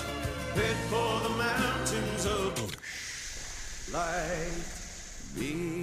Enjoy responsibly. Copyright 2022. Anheuser-Busch, Busch & Busch Light Beer, St. Louis, Missouri. Tommy Kraft here for The Fitzman. Do you own a business that needs more security? Or maybe you just want a better look and more curb appeal? A new fence from The Fitzman can give you both. In business for more than 40 years, The Fitzman can custom install any type of fencing, gates, and controlled access for your business. Call The Fitzman and ask about 18-month same-as-cash financing with approved credit. 479-782-3936. That's 479-782-3936. The Fence Man. He ain't afraid of no work. This is Bruce Stanton, Vice President and General Manager of Pradco Fishing in Fort Smith. Our #1 volume lure out of our 20 fishing brands is the Bobby Garland Baby Shad. We make them by the millions in our facility in Fort Smith, and the Baby Shad is without a doubt the #1 soft plastic crappie lure in the U.S. Fish it on a light jig head or underneath a float, and you'll find it's as productive as live bait. Available at Walmart, Bass Pro Shops, Academy, LureNet.com, and tackle stores all over the place. The Bobby Garland Baby Shad.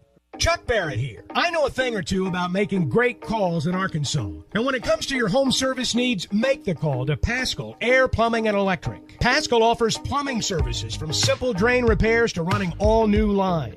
And right now, you can replace your water heater with a professionally installed system from Paschal. Take $150 off a new traditional water heater or $300 off a tankless system. Paschal Air, Plumbing, and Electric. Arkansas owned. Arkansas operated. GoPaschal.com. Arkansas Fuel Injection in Fort Smith has been providing quality work for all new and rebuilt diesel pumps and injectors for over 25 years. They are a certified diesel shop with a team of quality technicians that ensure the highest quality workmanship and warranties all their work. They are open Monday through Friday 8 to 5 and has emergency service available 24 hours a day. For all your diesel pump, fuel injection, and parts needs, stop by Arkansas Fuel Injection, 6300 South 29th Street, Fort Smith. Call them today at 1-800-817-7709. Arkansas Fuel Injection.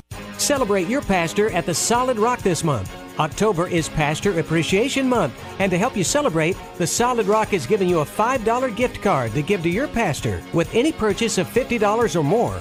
And while you're there, be sure to check out the wonderful assortment of items that would make great Pastor Appreciation gifts. Celebrate Pastor Appreciation Month at the Solid Rock, the store that honors Christ all year long, off South 74th near Sam's Club. Your home for every Razorback football, basketball, and baseball game. ESPN 95.3. ESPN Arkansas's coverage behind enemy lines in Starkville, Mississippi is presented by Mock Legal Solutions. Real advice, reasonable price. A law firm offering reasonably priced legal services to our hometown community.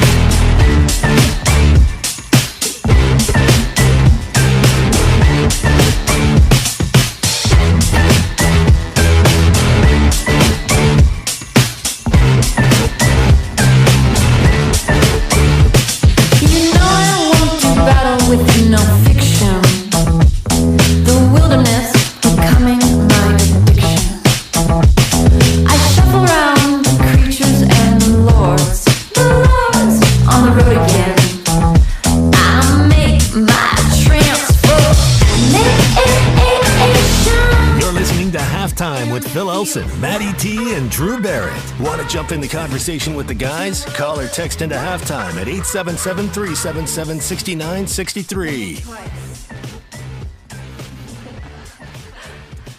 All right, we got some word here on KJ Jefferson from Sam Pittman at the Monday press conference. And he says that KJ had, quote, mild symptoms, unquote, after the Alabama game. He didn't say what the symptoms were. He was asked if he is in concussion protocol, and Coach Pittman didn't give a yes or a no. He said, I didn't say that. And then moves further to say that KJ Jefferson is a, quote, wait and see moving forward. So that would be for the Mississippi State game, a wait and see. Other questions, of course, coming in about Malik Hornsby. And this one stands out and I think says a lot about how we felt about the experiment with Malik at wide receiver for this first month of the season. Just like we mentioned in the last hour, he hasn't been very productive. The last two chances he got against Texas A&M, one play blew up, the other he fumbled the snap. And in Sam Pittman's words, him playing wide receiver has not worked out the way that he thought it would. So, I think that says a lot. He's a quarterback right now. He is not a wide receiver. And look, that's not to say that there isn't a package of plays to get Malik on the field at quarterback specifically, but I don't think you see him at receiver for the near future unless there's another injury or something changes at practice. And so what this also means is you might not see Malik Hornsby on the field at all moving forward. If he's not the number 2 quarterback and he's not going to play wide receiver, he's third string. So how often, get used to that Get used to that bicycle on the sideline, I guess, right? I guess. I think under normal circumstances with KJ being out there and healthy, I think that's definitely the case probably for the rest of the season. But going just forward this week, I wouldn't be shocked if they don't use some of those packages if Cade Fortin is the eventual starter. Because, like you said before, this Kendall Briles offense seems to run around dual threat quarterback, seems to run around having multiple different guys in the backfield that can run. You know, if you run a shotgun with two running back set, you've got 3 guys back there that can easily break it out for 50+ yards. So I would see maybe Malik in some packages this week, but if KJ is healthy and ready to go, go ahead and start training for the Tour de France. And again, the quote from Sam Pittman, he's a quarterback. The plan for him to play wide receiver has not been even what I thought it would be. The plan is for him to play quarterback. Mm-hmm. So it sounds like the experiment's over for right now, at least. Did it really even begin? I mean, how much of an experiment can it be if we only get 5 plays through 5 games, right? 3 against A&M. We got 2 against South Carolina. We've had some listeners text in. It's they didn't think Malik got an opportunity. Isaac just texted in exactly that. He says, I think you could also say they hardly even used Hornsby the way that they thought that they would. So, I don't look. I mean, he's a quarterback. He's been practicing with the quarterbacks in August. That's where he was most of the time. I don't have the soundbite to play, but Sam Pittman said he's not in on the meetings with the wide receivers. He's in the meeting with quarterbacks. He goes and practices some plays with his package of plays we've got for him, but he is still a quarterback first and foremost. And if you look at him as a wide receiver, where in the pecking order is he going to be if he's not even if he never played the position before, if he's not in the meeting room with them? So where is he? Where are these opportunities going to come from? He's not, Matt Landers, Jaden Hazelwood, Warren Thompson, Keytron Jackson. 4 other receivers were ahead of him, maybe more. I mean, especially when you look at the talented freshmen that they talked about with McAdoo and Satania there as well. Phil, I think your talented freshmen aren't even getting on the field either. Yeah. I mean, these are people who play the position, for crying out loud. I feel like we're all kind of waking up today, and with these quotes from Sam Pittman from Saturday, from what we haven't seen on Malik Hornsby, to really go back and think of where did this idea of Malik being that big in the offense come from? Did we take one bite and run with it and make a mountain out of a molehill?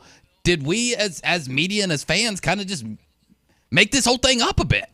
Well, I mean, I think we definitely blew it way too far out of proportion. Maybe fans and media were part of it, but the coach has also said, look, I mean, he's too much of an athlete. We got to get him on the field with the football. And so, it works in both ways here. And it's got to come a little bit from that A&M game last year where, man, the first time he bursted, you could see there was something there that was different. But I don't know how much he can throw the football. On the other hand, right now, KJ's not throwing the football with accuracy either. And I don't think he trusts the wide receivers to make plays the way that he trusted Burks. And, I mean, he's been an effective runner for the most part and still was mostly effective running the football against Alabama. But if you got to get the passing game going, I mean, September doesn't make your season, but what have we seen? What have we seen in the first month to make you believe that you can get the passing game going? KJ's got to be more accurate. Yes, at times he's been accurate. The ball's been dropped. And then there's other times where there's open wide receivers and he's missed them, and then not even looking to go downfield. I mean, I don't know how you have a guy like Matt Landers who is that fast and only got 1 target. You can't even complain about the drops on that part. 1 target against A&M and 2 catches against Alabama. So either he's not getting open or KJ doesn't trust him. And I'm not exactly sure which one is which. You got to get. I mean, this can't be a one-dimensional team. It can't be, and that's what it is right now. Arkansas was not. Look, I mean, you're gonna have 2 runs for every 1 pass, sure. But even last year, when Arkansas ran the ball with a lot of success, they still had success passing the football. Nowhere near the kind of success this year throwing the football that you had last year. And Burks was out for one of those games in the first 5 games last year. He was out with an injury. So can this change all of a sudden? Mississippi State's defense is good. I'm not saying you can't throw the ball against them, but, man, if it's not KJ and it's going to be Cade Fortin, he's a pocket passer. I mean, I know he ran for 9 yards in one play, but he's a pocket passer. Maybe there's more accuracy there. They said great things about him when he came in. And remember, one of the reasons that there was even an experiment to have Malik Hornsby play a slash position was because they liked Cade Fortin, that if Malik gets hurt, well, here's your backup quarterback. Well, guess what? Malik's not hurt, and Fortin's your backup quarterback anyway. Yeah, and when it comes to his passing game, I think one thing that would definitely help with KJ, and we saw this last year, was his ability to be more accurate the further he threw the ball, right?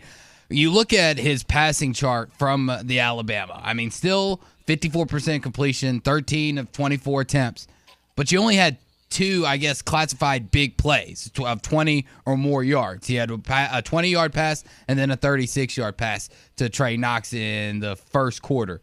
So if you're able to get more of those big plays, send it deeper for, some of these guys that we talk about that have speed. Talk about Matt Landers being able to have the speed to take the top off a defense.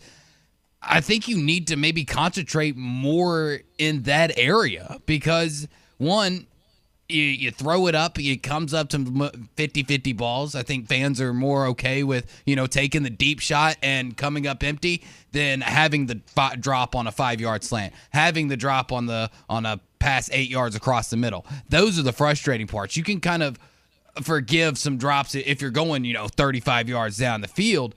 And it also just see who he can trust. I think the reason why he trusted Traylon Burks so much is because Traylon probably went up to him and say, hey, man, just throw it up. I'll go get it. Once he finds out evidence. Once he finds out who his throw it up and go get it guy is, we might see something. But he's just got to find it. You got to see somebody go up and get it first. I mean, it's like what came first, the chicken or the egg? Somebody can go to him and say, look, I'm going to go make that play for you. But he's got to make the play in order for it to really happen, in order for that trust to really start to develop. The chemistry, the trust, you got to see it with your own eyes. In practice, yes. In a game, absolutely. 877-377-6963 if you've got a thought on what we were just talking about. And if your vehicle needs a dent repair by a professional that is local and someone you can trust, it's Littleton's Paintless Dent Repair. That's your place. It's Michael, his family, and his team. They've been in the area for over 30 years. They're not going to be going anywhere else. Trust me on that. They are not leaving town like all the other pop-up hail damage places. Littleton's is always going to be in the area every day, every week, every month, and every year. That's Littleton's Paintless Dent Repair. Stay local, stay with the best. That's Littleton's Paintless Dent Repair. Check him out on Facebook. Our number at halftime is 877-377-6963. We will come right back. We've got it together, baby.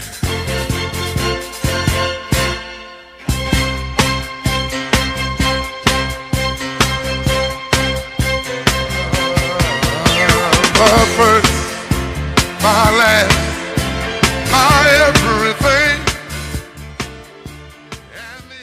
The new Lotto game from the Arkansas Scholarship Lottery is creating new traditions for our players, like Colton and Katie from Hot Springs. We play our anniversary. Yep, 12/15, always. And then I rub the ticket on his bald head for luck. Yeah, she does. Your numbers, your game. Play Lotto every Wednesday and Saturday for your chance to match 6 and get rich. Only $2 per play. Call or text 1-800-522-4700 for Problem Gambling Helpline. Hey, it works. Hey, this is Mitch at Red River Ram, Dodge, Chrysler, and Jeep. And folks, this is my favorite time of year. It's Jeep Freedom Days. And at Red River, one thing we believe in, that's freedom. Like right now, you've got the freedom to order your car online at redriverjeep.com. You can custom build it and get it however you want. And you have the freedom to take the in-person experience and come in and order your vehicle right here from a salesperson or buy one right off our lot. So make that beautiful drive to Heber Springs or check us out online at redriverdodge.com. Flu season will be here before you know it, and Law's Drug Store in Fort Smith has the regular and 65-plus senior flu shots ready now to care for you and your family. Law's Drug Store has COVID vaccinations and boosters available for ages 5 and up, as well as shingles, pneumonia, and whooping cough vaccines. Call 452-6116 and schedule your flu or vaccine shot appointment, or stop by Law's Drug Store, 6802 Rogers Avenue behind Outback Steakhouse. Law's Drug Store opens 6 days a week to safely care for you and your family. You know, fall in the natural state really is the best. Football, fantastic weather, and some of the country's most beautiful scenery. At Rath Auto Resources, we love fall because prices are falling on all of our Rath Road-ready vehicles, making this the time to save on your nicer, newer car. And it's so easy. Just call, click, or come by. Let one of our friendly, non-commissioned solution specialists do all the work. It's their job to help you find just the right car, get you extra for your trade, take care of all the financing, and make sure you leave in a car of your dreams at a price and payment that fits your budget. If you're keeping the car you have, let us take care of it for you in our Meineke Car Care Center. Philip and his team know how to take care of your car. More importantly, they know how to take care of you with convenient, affordable total car care and savings like half off brakes and buy 3 get 1 free on all tires. Why wait? Start enjoying your fall now in a nicer, newer car from Arkansas's favorite used car dealer, Rath Auto Resources and the Meineke Car Care Center, 4515 Towson Avenue, Fort Smith, or online, rathauto.com. Watch every Hog game this season at Joe's Grill and Cantina, your home for half-price apps and taps during every Hog game. With TVs all around the restaurant, you'll have a front-row seat for all the action. Half-price appetizers like Joe's Sampler Platter, Ballpark Nachos, Tin Layer Dip, Brisket Nachos, and Mexican Pizza. And ask about Joe's Tailgate Packages to make your football experience even better in the comfort of your home. Half-price apps and taps for every Hog game at Joe's Grill and Cantina, 3400 South 74th Street, across from Harps. Metal Mart offers high-quality, prefabricated metal buildings, metal roofing, custom trim shops, carports, and more. They strive to be the company where contractors as well as do-it-yourselfers are welcome. Metal Mart assists you in calculating the materials you need to complete your project, all at a rate you can afford. With locations in Fort Smith, Mayflower, Jonesboro, and Little Rock, or catch them online at metalmarts.com. Metal Mart, the right material for the right price.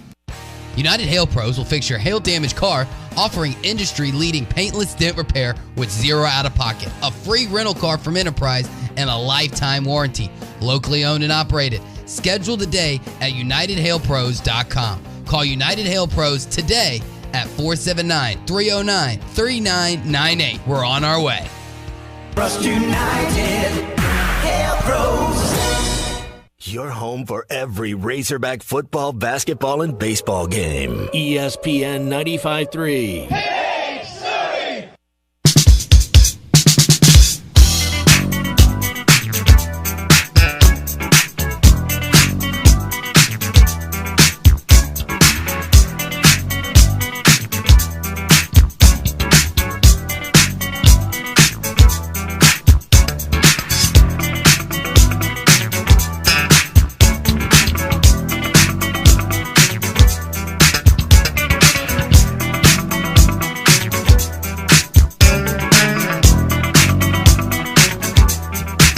Make sure to follow Halftime on Twitter at HitThatLineAR and on Facebook and Instagram at HitThatLine. Follow the guys on Twitter at PhilElsonPXP, at Matt Travis, and at DBarrett36. Now, back to the guys. Here's Phil Elson, Matty T, and Drew Barrett.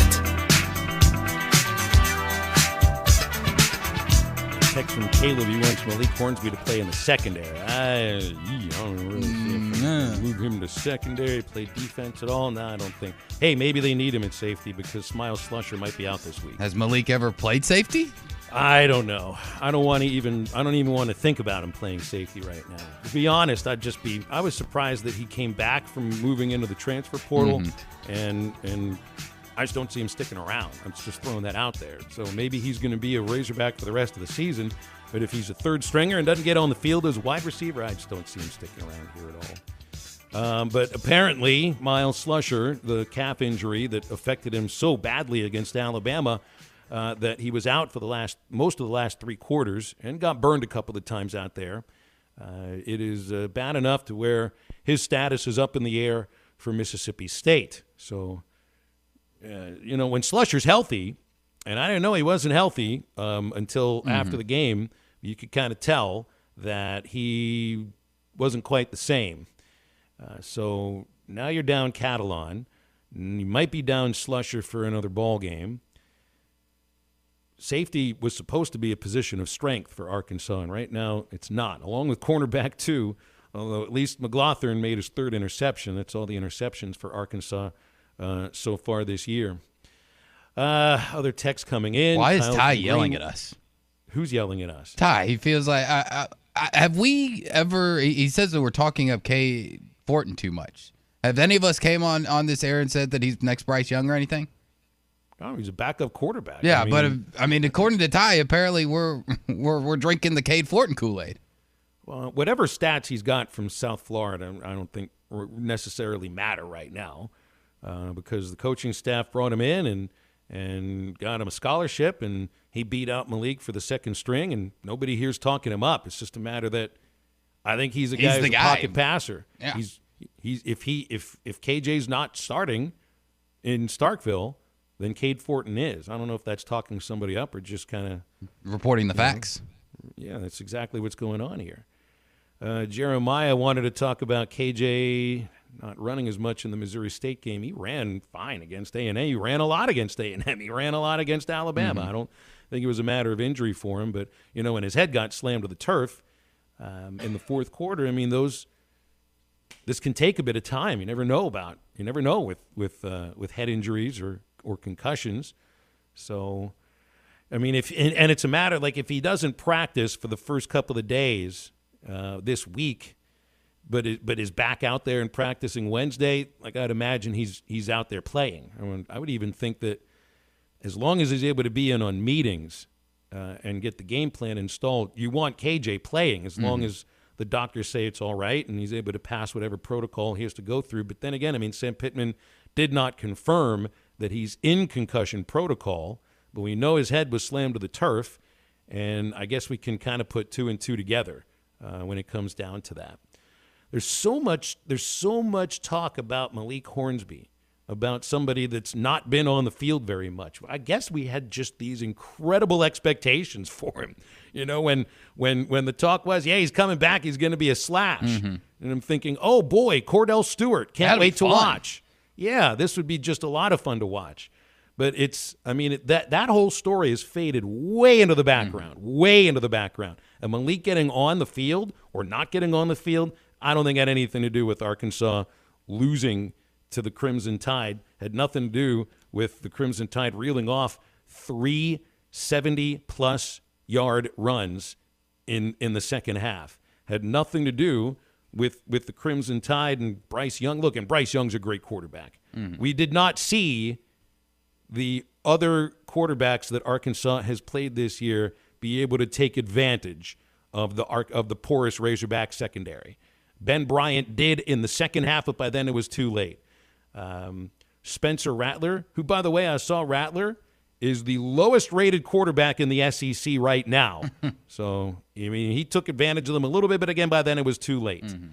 Missouri State, yeah, they did. They certainly did, but Arkansas was able to come back against them.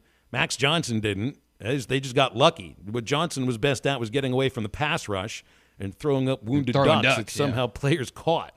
But Bryce Young can take advantage of a bad secondary. Will Rogers can take advantage of a bad secondary. So can Jaron Hall. So that's why I look ahead for these next 3 weeks. I'm like, oh, boy. If things don't change and change quickly, or you get to the quarterback much more often, and that's tough to do against Mississippi State because it's not just a passing game, it's a quick passing game. Like Mike described it, a possession passing game. He didn't hold on to the ball very long. Maybe it does take a change of approach defensively, especially if you're down your two starting safeties, and cornerbacks have been getting beaten, and we've been missing too many tackles. Like maybe the idea to go back to a cloud 2 or cover 2 would make some sense here, to swarm back to that football and instead of, hey, he missed a tackle here, he missed a tackle there. Well, get a couple of guys on him at the same time. That's what you did a lot last season. Grant Morgan was great at tackling, but you had a defense that really ran to the football, not just 1 or 2, 3 or 4 sometimes, and were able to get the ball carrier to the ground. That's that tackling in the phone booth that Sam Pittman is talking about. There's no phone booth right now. No, there isn't. And there's been a lot of negative talk about Arkansas and about everything, and rightfully so. I mean, you lose 2 games in a row. You can't expect people to be looking on the bright side of life and all peachy and just everything is sunshine and rainbows. So, but looking at this ahead schedule, we go back to these predictions we had at the beginning of the season. I think most people were anywhere from 7-5 to 9-3. That is still attainable. All 3 of those are still very, very attainable. You just played the best team that you're going to play. You've got a good state team. I'm not going to lie. You're playing in Starkville. Going to be hard. Same with BYU. I think BYU is a lot more gettable than we would have said a few weeks ago. But then you've got a really, really good chance for 3 straight wins. Auburn, Liberty, and LSU. Yeah, LSU's in the top 25 now, but, I mean, they barely beat Auburn, and we know how bad Auburn is. And then you got a really tough one against Ole Miss, but you finish up with Missouri. I mean, like I said, regardless of how the state and BYU game goes, 7-5, 8-4, and 9-3 are still in play. They are still in play. And that's a good thing. That's a good thing where you want to be almost halfway through the season. Knowing that having a 8+ win season is still a legitimate thing. We did have a couple of 11-1 predictions from listeners earlier. I was going more of the median, more the average. Well, you can do a reset right now anyway because you get 5 games in and you got another 7 to go, so maybe you can be undefeated for the rest of the season. Who knows? Be a surprise. I'd be surprised, but it's in play. Nate has a text that we'll finish this segment with here that I think is right. He's absolutely right about this. Joe Fouché, Greg Brooks Jr., Jalen Catalon, Monteric Brown. All gone or in Catalon's case injured, and it's showing. I mean, it does show. Now, it's not to say that if Fouché or Brooks don't transfer to LSU, that you don't get a Latavius Brini here. But, I mean, also, Brini's been backing up. Catalon, I think you missed no doubt. I think a healthy Miles Slusher helps soften the blow of any one of these players not being available or even on the team at all. But cornerback is really a lacking position right now for Arkansas, and Monteric Brown is pretty darn good, and they could use his covering skills. You could use a 200% sign-up bonus when you put money down at BetUS.com, so go sign up right now, as they're right in the middle of their 28th year of NFL action, and it's the industry's biggest sign-up bonus at BetUS.com. Again, it's up to 200%. So cash in on all your favorite sports. Major League Baseball playoffs, the NBA and the NHL are getting started sometime soon. And, of course, lots of college football to gamble on at BetUS.com or call 800-79-BET-US. That's where the game begins. And we've got a second-hour reset after this break on halftime. Well, I thought what we had could never turn back. So you're leaving. Harry Robinson Buick GMC wants to buy your vehicle, and they'll pay top dollar today. Pre-owned car values are at an all-time high. This video is powered by the pros at Pascal Air Plumbing and Electric. Arkansas owned, Arkansas operated. GoPascal.com. The Fence Man, the company you can trust when it comes to building quality fencing and gates, is looking for quality people to join the Fence Man team. If you are a fence builder or have building or welding experience, apply in person at 1213 North 32nd Street in Fort Smith. The Fence Man offers great pay and a $500 sign-on bonus. Join the top fence building team and get a $500 sign-on bonus. The Fence Man. Apply today in person at 1213 North 32nd Street in Fort Smith. The Fence Man is an equal opportunity employer. Now that's a dandy white perch. Big old slab. C'est bon, sacalé. One beautiful crappie. It's a paper mouse. Some serious crappie. Nice speck. We got crappie. They might go by different names, but all prefer the same thing. Bobby Garland, America's favorite white perch, slab, sockeye, paper mouth, crappie, speck, crappie baits. I call it dinner. BetOnline is the fastest and easiest way to wager on all your favorite sports, contests, and events with first-to-market odds and lines. Find reviews and news for every league, including Major League Baseball, NFL, NBA, NHL, combat sports, esports, and even golf. BetOnline continues to be the top online resource for all your sports information, from live in-game betting, props, and futures. Head to BetOnline today or use your mobile device to join today and make your first sports bet. Use our promo code BELIEVE50 to receive your 50% welcome bonus on your first deposit. That's BELIEVE, BLEAV 50. That's BELIEVE, BLEAV 50. Bet online, where the game starts. Ed Sheeran used to sing in the church choir, but now bad habits reveal his desire. The old saying goes, sow a thought, reap an action. Sow an action, reap a habit. Sow a habit, reap a character. Sow a character, reap a destiny. God knows you can't overcome. That's why the faith that saves is trusting what Jesus has already done. There's nothing else you can say or use or do. Bad habits lead to doom. I'm Pastor Heath from Woodland. Think about it. Sometimes wounds just don't heal, and when they don't, reach out to the Tulsa Wound Center. They provide chronic wound care using all the latest technologies such as hyperbaric oxygen therapy, shockwave therapy, skin substitutes, and more. When it comes to life and limb, experience matters. Make sure you are being seen and treated by an experienced and certified wound physician. Founder and medical director Dr. Lam Lee has been a prominent wound care and hyperbaric physician for over 15 years. 10,000 patients can't be wrong. Online at tulsawoundcenter.com or call 918-561-6661.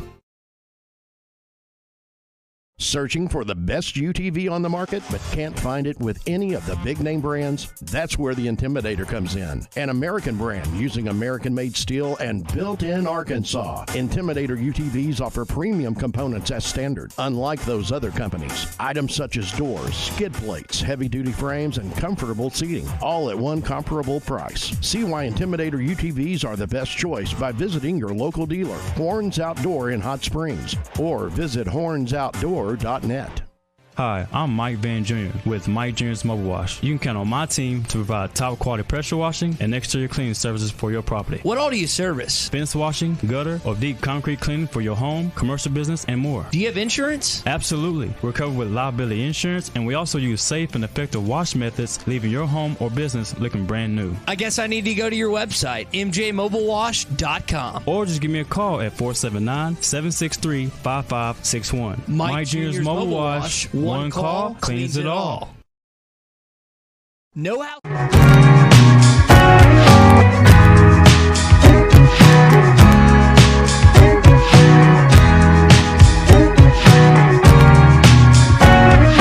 Good Lord, have mercy. 27 years have left me aimless and run down.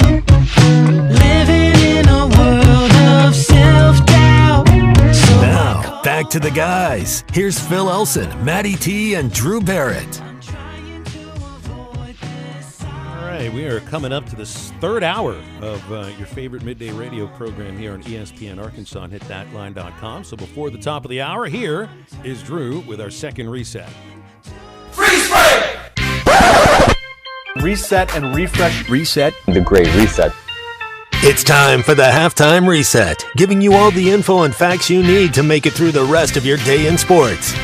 False start. Both teams back on it. Get back here. Now, here's Drew Barrett with your halftime reset.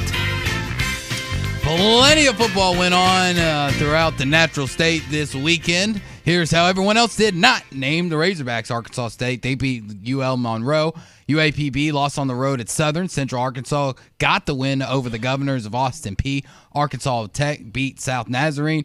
South Arkansas lost to East Central. Wichita Baptist won in Northwestern Oklahoma State.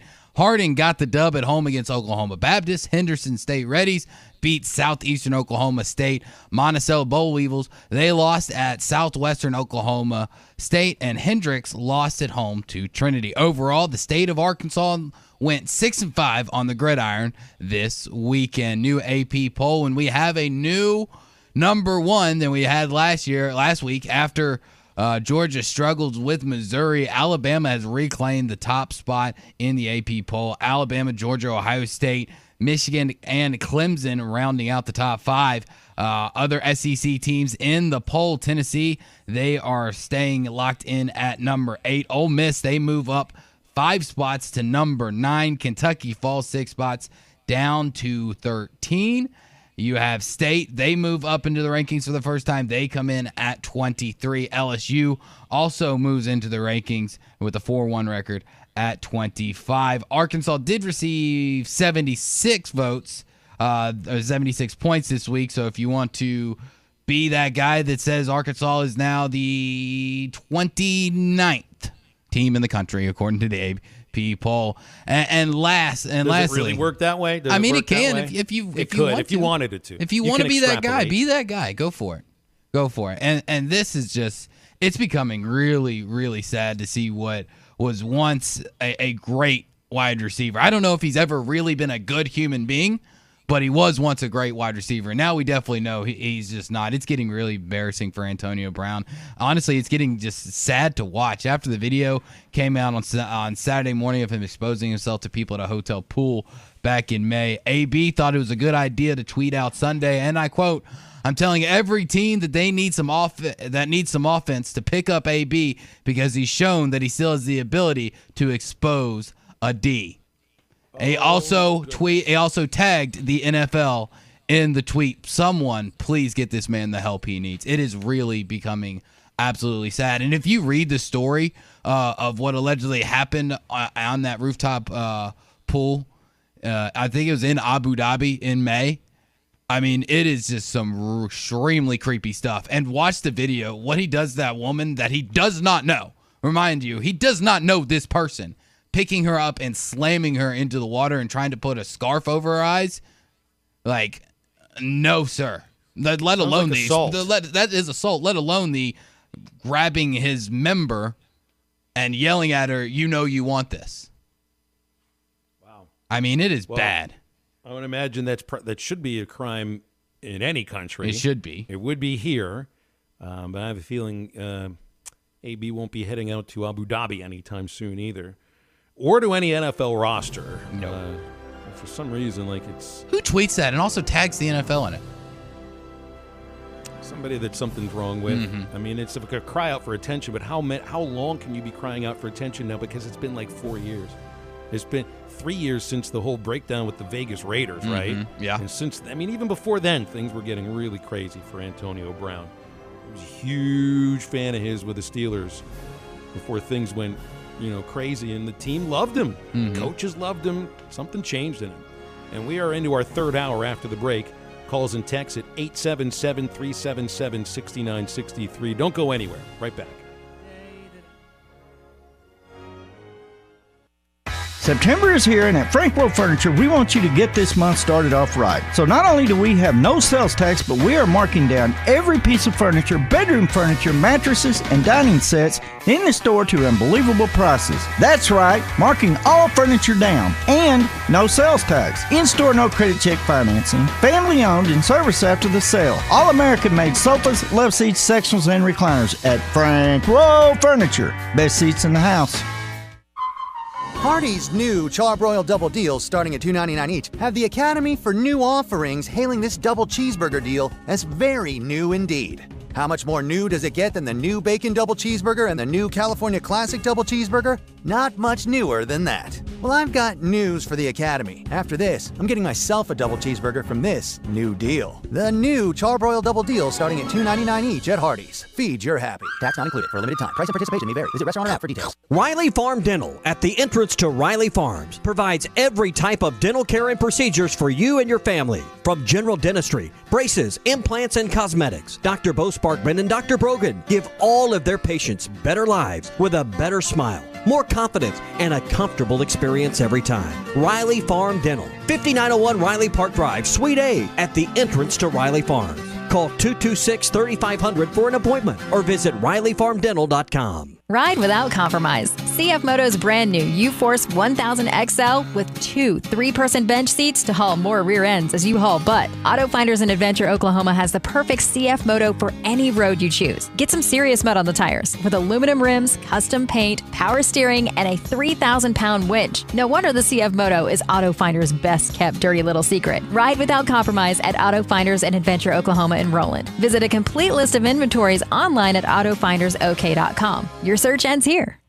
Colorworks Paint and Body in Barling offers professional automotive painting, bodywork, and fabrication that is unsurpassed in talent and dedication. Owner Andy Herod uses the latest in collision repair technology to ensure all damage is addressed, whether it's visible or hidden, and works with all insurance companies. Andy and his crew have the experience and commitment to give you complete trust in the repair of your vehicle, no matter the size of the job. Colorworks is located at 1206 4th Street in Barling, across from Dollar General, and is on Facebook where you can check out their work.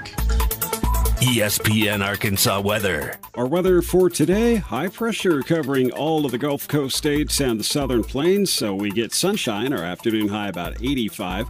Overnight will be clear with our low in the low 50s, and then a sunny day coming up on Tuesday. Looks like we'll be in the low 80s. I'm meteorologist Steve Hamilton with your forecast on ESPN Arkansas. We want to win the West. We want to win the Natty. We want to win all of it. And we're at Arkansas. We should have that opportunity to do that. ESPN 95.3 and hitthatline.com. KERX, Paris, Fort Smith. 2 seconds, 1 second. He lets fly with a shot. From the Busch Light Studios, this is ESPN 95.3.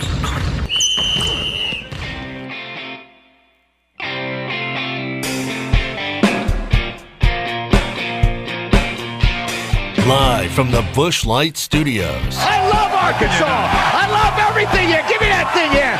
Woo! On your favorite Arkansas sports talk station. And this one belongs to the Razorbacks. Streaming live from hitthatline.com. Fans are amazing. It is lit down here on the sideline. This is Halftime with Phil Elson, Matty T, and Drew Barrett. My calculations are correct. When this baby hits 88 miles per hour, you're going to see some serious... Here come the students. Oh, here come the students. They're coming from the south end, and this one has been a long time brewing. I have been waiting for this moment for a long time. Judging by the sound of it, so has everyone else. Hey, hold on. It's almost halftime.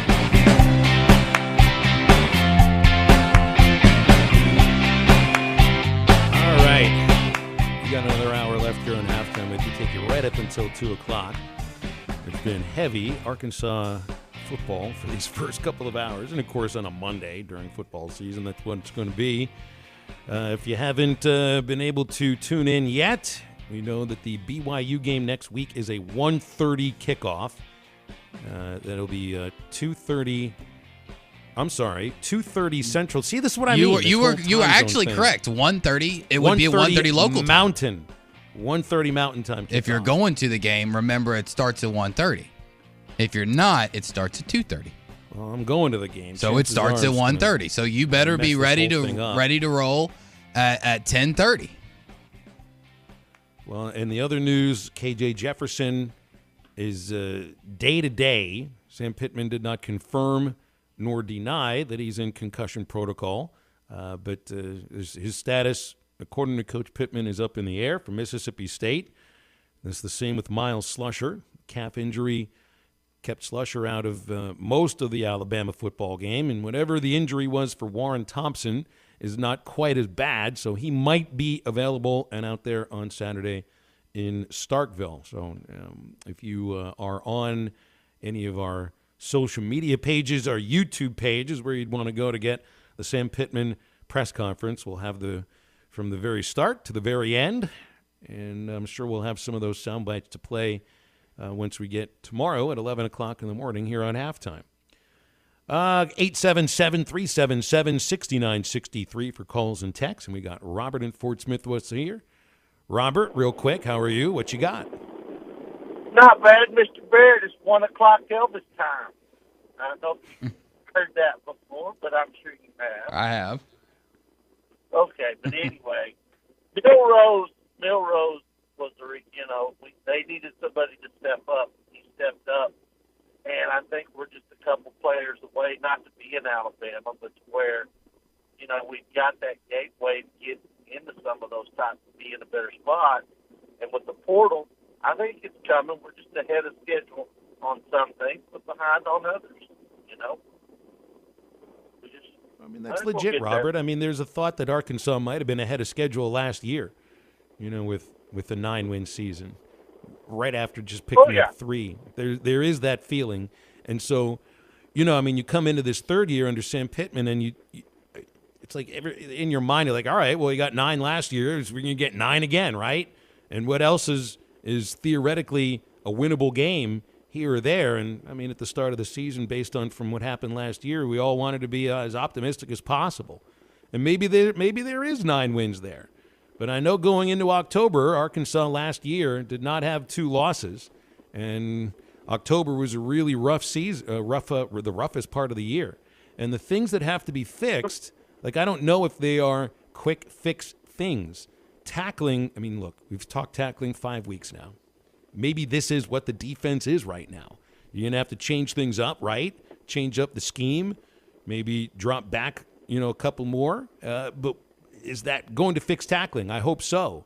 But by now, sometimes you are what you are. And as far as the passing game is concerned, you got to find a way to create more in the air. But after 5 weeks, and these last 2 weeks where there's been no passing game to speak of whatsoever, maybe this is what they are. I don't know, And so maybe we wanted another 9-win season. Maybe you're looking at 6. Maybe you're looking at 7. Still a bowl game, but it'd be a tough one. It'd be tough to take, especially dropping down a couple of wins from last year. But I can understand. I can understand why we went into this season having high expectations. Oh yeah, and you're right. That's what happened. And, I only picked us to win, go 8-4, but. We'll see what happens. Hopefully we get better. Have a good day, guys.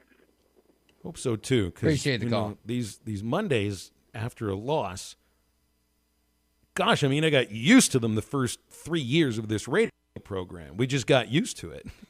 Now after last year and a 3-0 start, I mean, it's not that you can't get used to it again. I just hope I don't. Mm-hmm. I hope I don't, because, nobody had expectations in Chad Morris's first year. The writing was on the wall in the second season, too. I don't remember anybody that had expectations from that. I remember the disappointment of a loss to North Texas and Colorado State and Western Kentucky and all of that. Yeah, that stunk. But you kind of, look, I'm not going to tell you expected a loss at home against North Texas or Western Kentucky, but by that time, you were sort of like, yeah, that's the next level to step into hell, and here we are. First year under Sam Pittman, you're like, anything would be better than what we just saw. And 3-7 was good. In second year, look at what happened.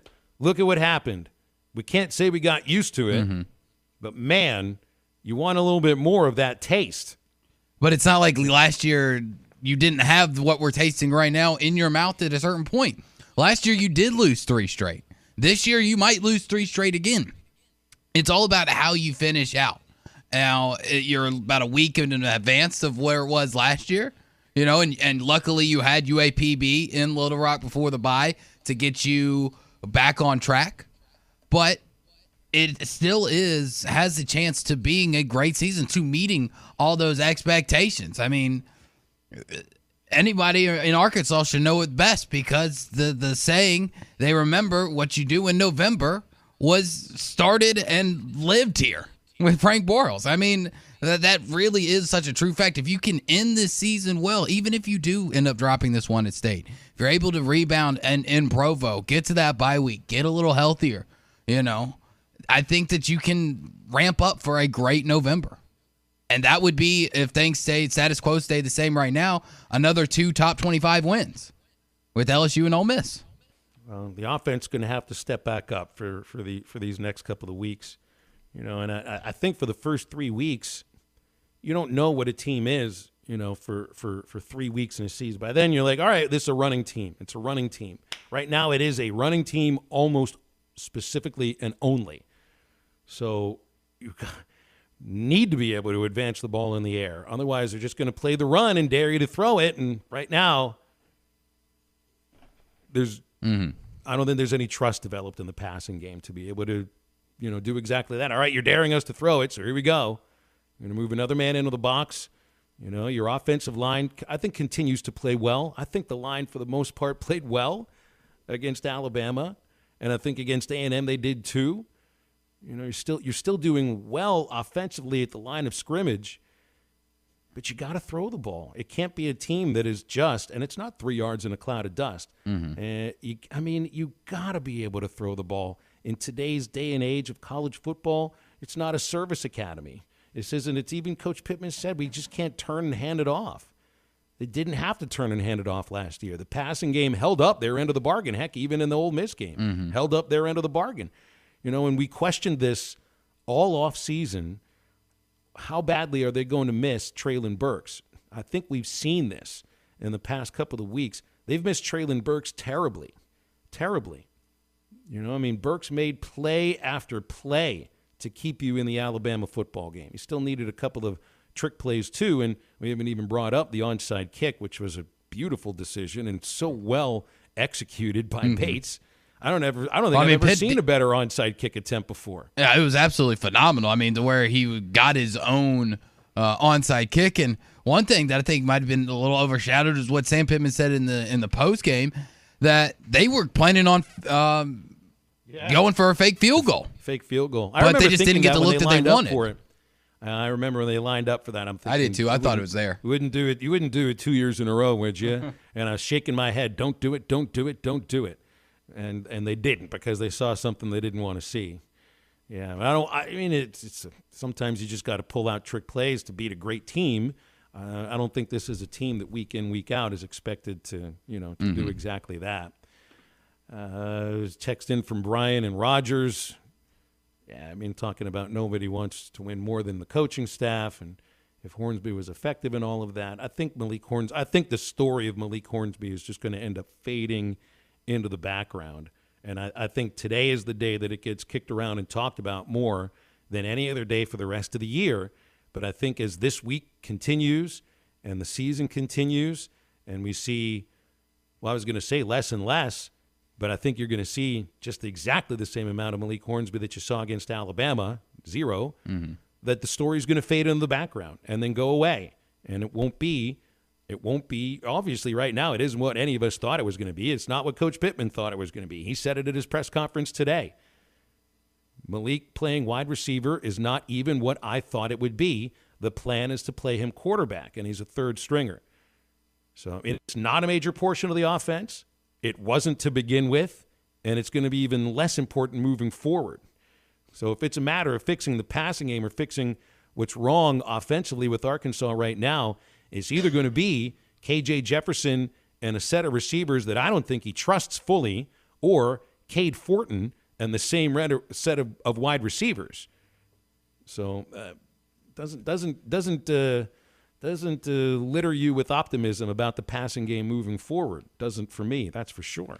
Excited, though, about Friday. We're going to be at Wheeler Power Sports in Fort Smith, part of the Kawasaki Good Times Demo Tour, 55th anniversary at Wheeler Power Sports, and they are the country's 9th oldest Kawasaki dealership. Drew's there on Friday from 11 to 2. The event at Wheeler Power Sports is this Friday and on Saturday.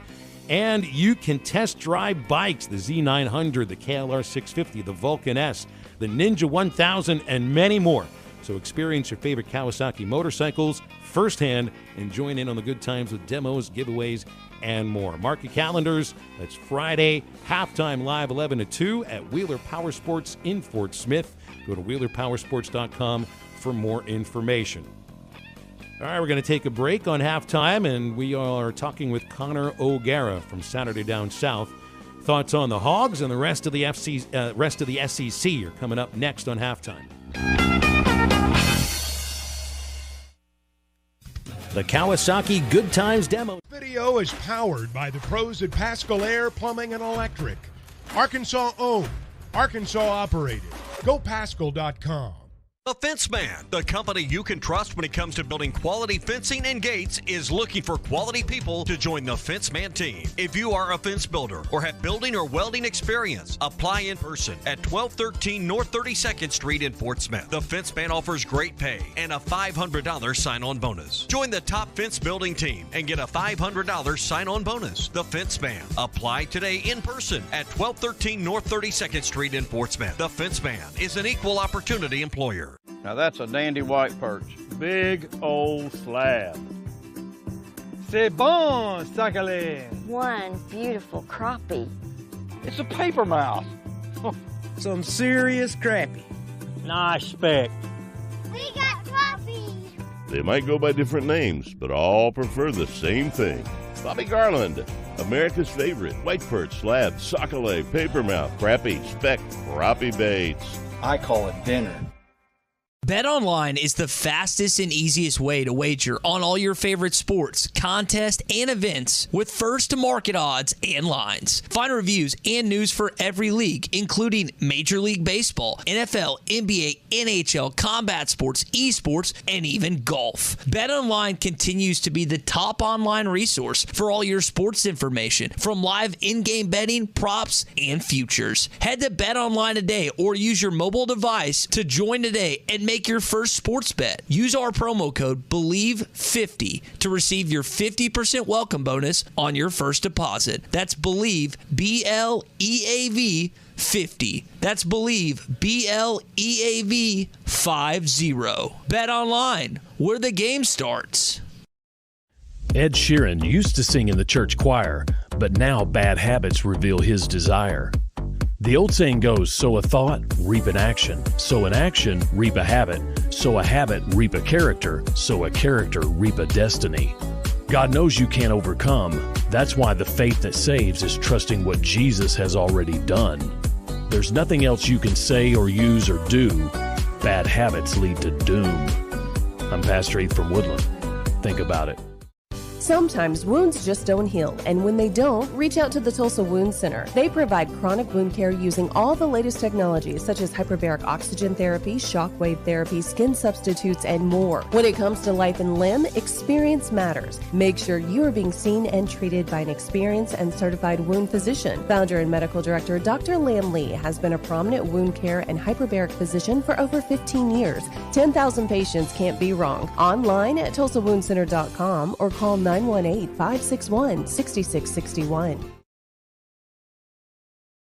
Searching for the best UTV on the market but can't find it with any of the big name brands? That's where the Intimidator comes in. An American brand using American-made steel and built in Arkansas. Intimidator UTVs offer premium components as standard, unlike those other companies. Items such as doors, skid plates, heavy-duty frames, and comfortable seating, all at one comparable price. See why Intimidator UTVs are the best choice by visiting your local dealer, Horns Outdoor in Hot Springs, or visit hornsoutdoor.net.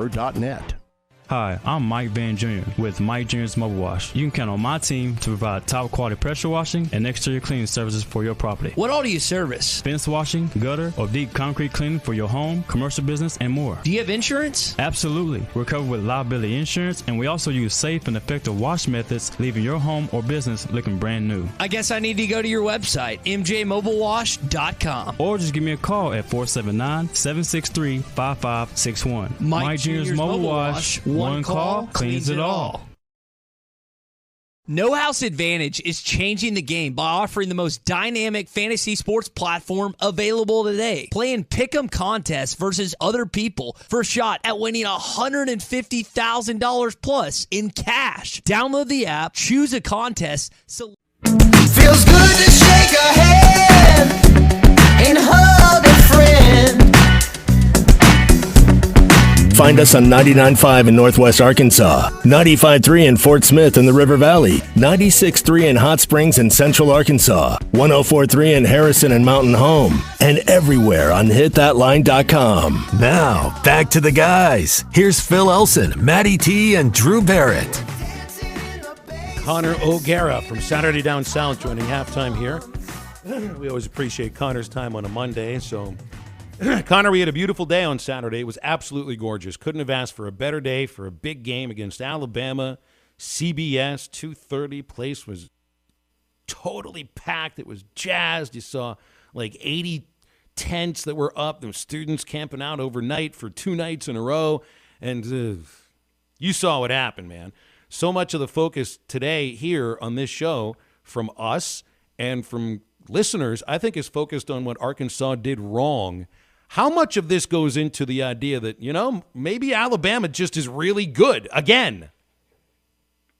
Yeah, there's definitely a few different ways to look at it. And I don't think it's so black and white, because if I told you at this time last week, hey, Arkansas in the fourth quarter of this game is going to have a chance to get a third down stop and get the ball back and have a chance to take the lead in the fourth quarter if they can just get a third down stop. If I told you that, you would have been like, oh, sign me up. That's exactly what you could have asked for. And given Alabama's struggles on the road, I brought up the stat 4 of the 5 games that Alabama has played on the road since Bryce Young became the starter, they were decided by 3 points or less.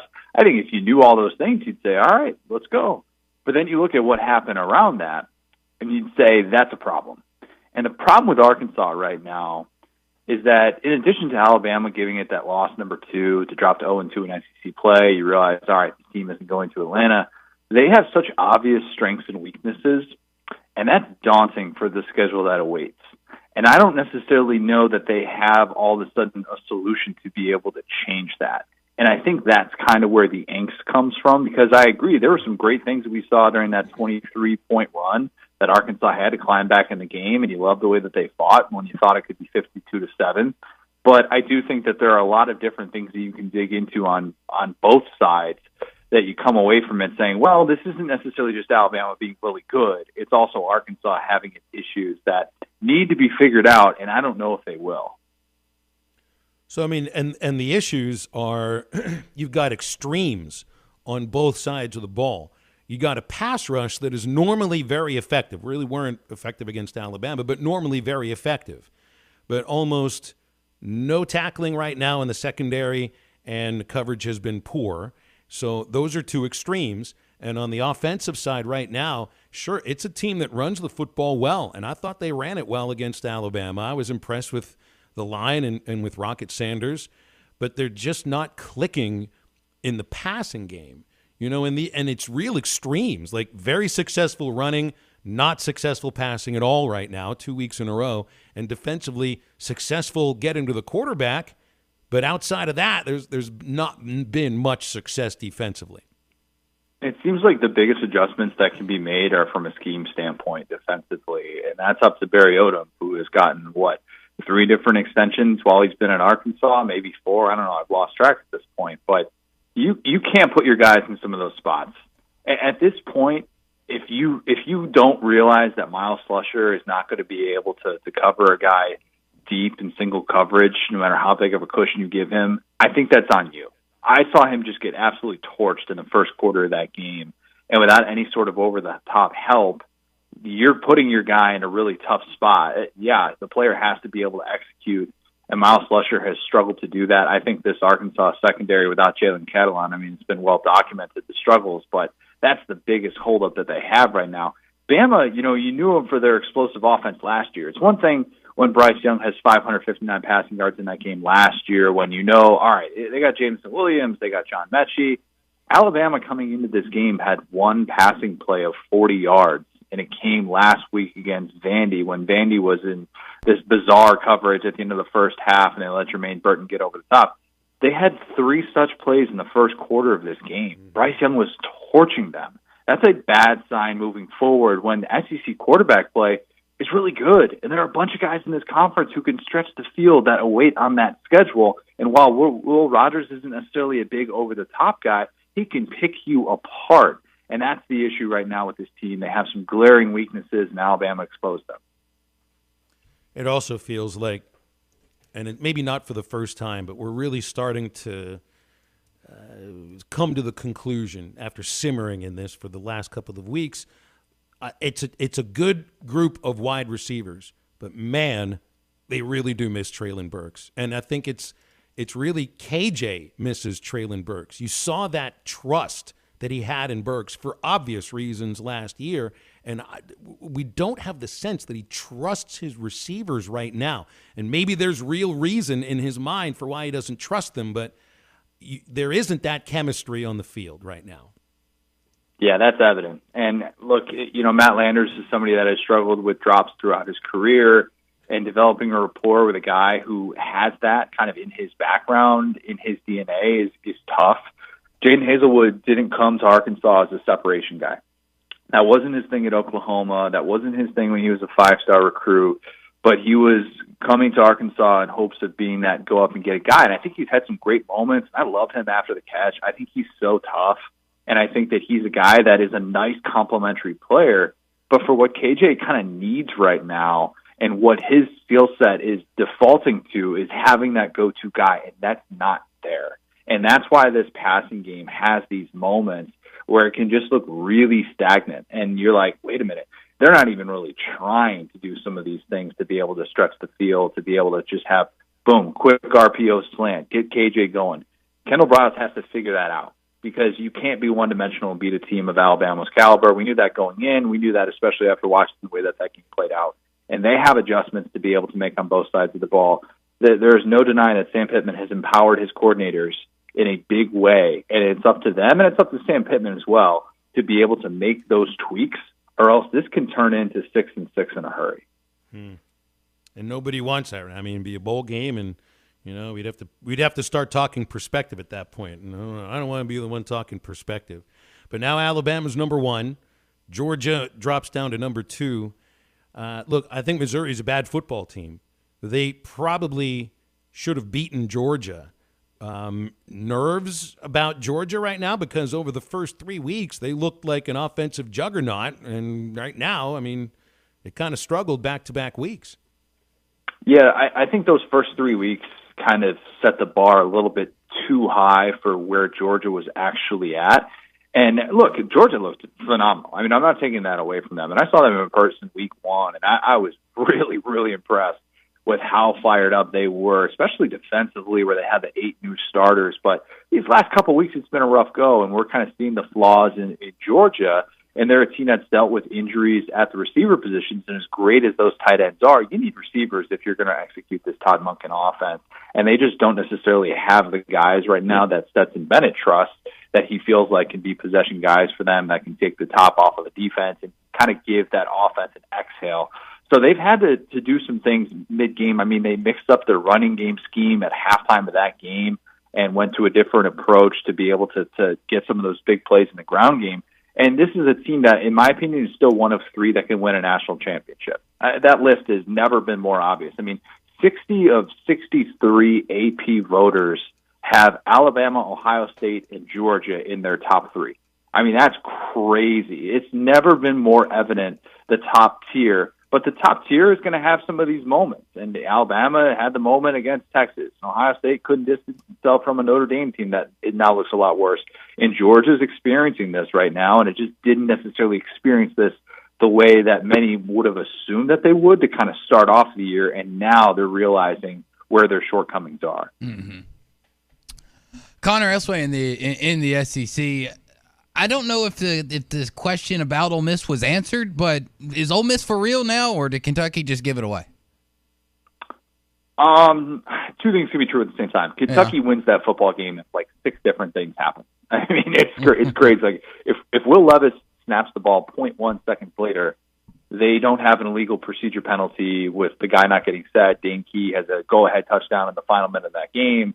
If he doesn't fumble earlier on that play, wherein he picks up the first down, if Kentucky is able to not give away 5 points in a kicking game, if Varian Brown doesn't trip on that kickoff return wherein he looked like he had a walk-in touchdown, he trips over his own guy, like all these different things, credit Ole Miss, because Ole Miss's defense is stingy. And that's the thing I didn't think that they would have this year, replacing DJ Durkin and all the different guys they lost in the back end of that defense, and they look good. I mean, they're put in the right spots. Chris Partridge deserves a lot of credit. I know he went viral for the video of him. You know, he's got his belly going on the celebration video. I'd love to see that. But this defense has gotten a lot better. And even on a day in which the Ole Miss ground game was held to 80 rushing yards in the final 3 quarters of that game, and Kentucky, I thought, was the better football team, Ole Miss found a way to win. And that's kind of all you can ask for at this stage with 30 new faces on that roster, 2 new coordinators as well. I just think that Lane deserves a lot of credit. They're in a position where they could start off 8-0, and it wouldn't be that surprising. Mm-hmm. I mean, that's kind of what they're staring at right now with the way that the schedule sets up. So from that perspective, I'd say Ole Miss is for real. We'll wait and see if they're a 10-win team. Staying in the Magnolia State of Mississippi, and another thing that where 2 things can be true at the same time, did we once again overhype A&M and once again, under-evaluate exactly how good Will Rogers, Mike Leach, and State was going to be this year? Mississippi State's really good. They're really good. For those who are upset about putting them in the top 25, I'm like, no. That just tells me you haven't watched them play football yet. And Arkansas fans, this is a difficult team to prepare for. Not just preparing for the air raid, because, by the way, they're running the football now. They ran for 144 rushing yards against A&M, a pretty good A&M defense the other day as well. And they'll do that. I mean, I think I even saw Leach run the ball on 4th and 4 at one point. I was like, what's going on here? So from that perspective, they're different. And they also have a really solid defense, man. Like 17 guys of their 22 on their 2 deep are in year 3 with Zach Arnett's defense. We talk all the time with Arkansas about the stability of coordinators, how important that is. That's huge for what Mississippi State's doing. If you don't know the name Jet Johnson yet, you absolutely should. He was everywhere against A&M. Emmanuel Forbes is one of the most underrated corners in the country. I assume he's going to be on Jaden Hazelwood in this game. This is a difficult matchup for Arkansas to have to go on the road. Cowbells are going to be rocking. A Mississippi State team that's darn good. I mean, this could end up being their best team since 2014, and I don't think it would be particularly surprising. They are set up really, really well with the things that they do on both sides of the ball. They have had one bad quarter of football, the 4th quarter against LSU. Otherwise, they'd be undefeated in the top 15 right now. So we had another 2 coaches let go over the weekend, Paul Christ, Carl Durrell. I'm looking at Auburn's schedule. They get a bye week. Then it's Georgia on the road. Then it's Ole Miss on the road. Then it's Arkansas at home. Does Harsin make it to coach against Arkansas? I don't think he will. No, I don't think. I think he's. Well, they got Georgia this weekend. He'll be gone after this weekend. I think that's a measuring stick game. And Kirby has been the Grim Reaper for SEC coaches at times. Butch Jones saw 41-0 against Kirby 2017. Jim McElwain's final game as Florida's coach before the fake death threats against Georgia, against that Kirby Smart team. I think the same will be true when Auburn travels to face the Georgia team that should be pretty upset with the way that it's come out. Who knows? Maybe Georgia will play down to its competition, and we're going to be like, wow, does Auburn actually have a chance? But then you remember, oh, wait, Auburn has scored 21 points in the last 8 second halves against Power 5 competition. 21 points in the last 8 second halves. That's almost impossible. I mean, Bama had 21 points in the 4th quarter against Arkansas on Saturday. Like, that's what we're talking about here. It's bad. It's continuing to get worse. That was the most obvious blown 17-point lead. I mean, the last time they led by 3 scores was the Mississippi State game last year where they're up 28-3, and they blew that one too. So, look, I think this is just all setting up for Brian Harsin to be replaced, and this time next week we'll be talking about Auburn replacement. Interesting for sure. So it's 5 coaches already this year. And I think you had 5 coaches lose their job until late October last year. So, I mean, it's just coming earlier and earlier and earlier. I don't want to ask you who's next, but, I mean, is this – it's all about, you got to win. You got to win games, right? They're not just going to keep somebody around just because they're still the coach. Is this a matter of the transfer portal? Is that why we're seeing coaches let go earlier so that they can zero in on the right coach and then work on recruiting through the transfer portal specifically? I mean, what do you glean of the reason why we're seeing so many early season firings? It's all about the early signing period. I think that's got a big part of it. And instead of having these coaches recruit and then kind of having to undo the recruiting and whatnot, there's all right, we're just trust that for the next 2 months, even though we're not going to be able to hire a head coach, just trust that we're going to be able to figure things out. How much that actually makes a difference, I don't really know. I mean, you could point to different examples and say it doesn't make a much of a difference, but think about this. So I have a new rule proposal out there. I have this column coming out Saturday Down South tomorrow that athletes or players on teams who have their coach fired before November, they should get a free year of eligibility. The year of eligibility shouldn't count against them, in my opinion. We should just treat it like the 2020 COVID year, because it's kind of ridiculous if you look at it. Like there are of the 11 FBS head coaches in the last 2 seasons that have been fired before November, 9 of them had 3 losses or less at the time of their firing. So think about that. I mean, if you're a Power 5 team, you can go to a New Year's Six Bowl at 9-3. And, at the same time, it's like if you're bringing these coaches back and you're firing when they're 1-2, like what did you think was going to happen going into the year? Did you think your team was going to the playoffs? So I think it just kind of robs these guys of a year of eligibility, and I think that's a bit ridiculous. But yeah, it's happening earlier than ever. We're going to be probably at like 7 or 8 before November even hits. I mean, it's kind of insane the way that this is all set up. That is wild. All right, Connor, we'll let you go. Appreciate you hopping on with us every Monday. Thank you so much, and we'll see you again next week. Absolutely. Appreciate it, guys. Appreciate it, Connor. Connor O'Gara, Saturday Down South. It's an interesting idea. Treat a coach being fired early in the season like a COVID year for the players. I guarantee you the NCAA is not going to go in that direction. Probably not. Hey, if you need a new gate, you need fence repairs at your house, get a hold of the fence man. That should be your first call. They do it all, not just the large commercial jobs. They'll do the small residential repairs too. Wood privacy fence, vinyl fence, commercial, residential, chain link, or custom wrought iron fencing. The fence man should be your only call. 479-782-3936. That's 479-782-3936. 18-month same as cash financing available at the Fence Man. He ain't afraid of no work. And we continue with halftime next.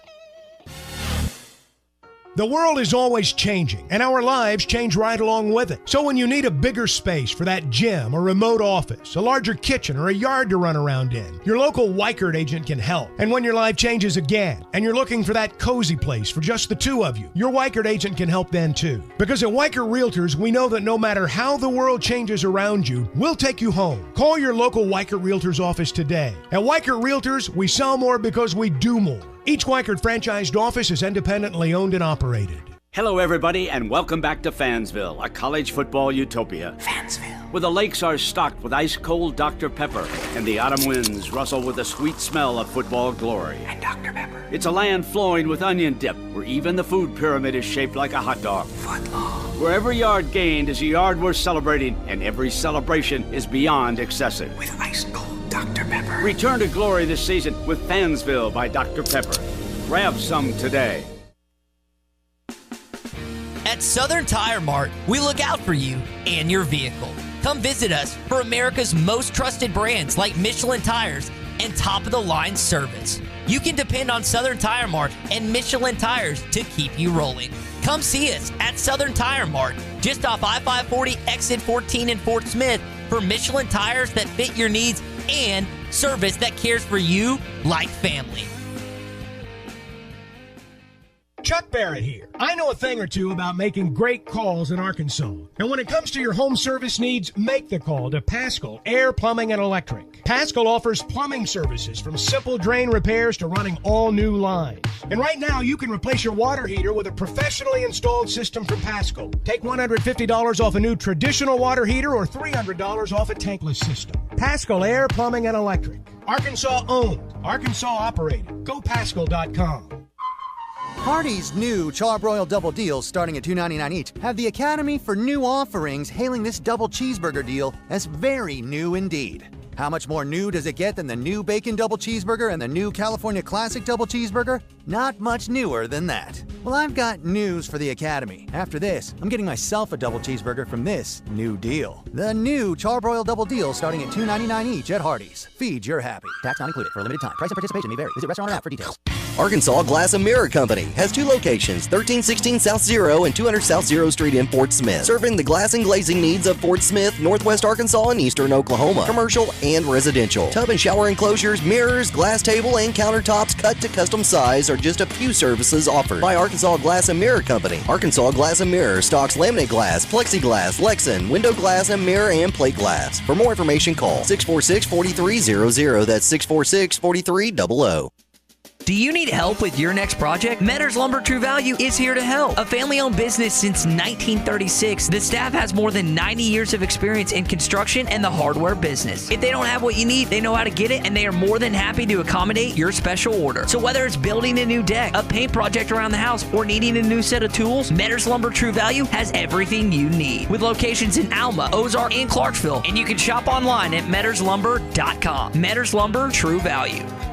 Are you a qualified CDL driver with local or over-the-road experience? Tired of driving older equipment? Not having enough home time? Feel like a number? You need Patriot Transport. Patriot Transport, based in Centerville, with locations in Russellville and Van Buren, provides you with late model equipment, has a family atmosphere, and provides you the opportunity to make $95,000 per year. Patriot Transport works with you to get the miles you want and the family time you need. Change your life today. Visit patriottransport.com to apply. That's patriottransport.com. Your home for every Razorback football, basketball, and baseball game. ESPN 95.3.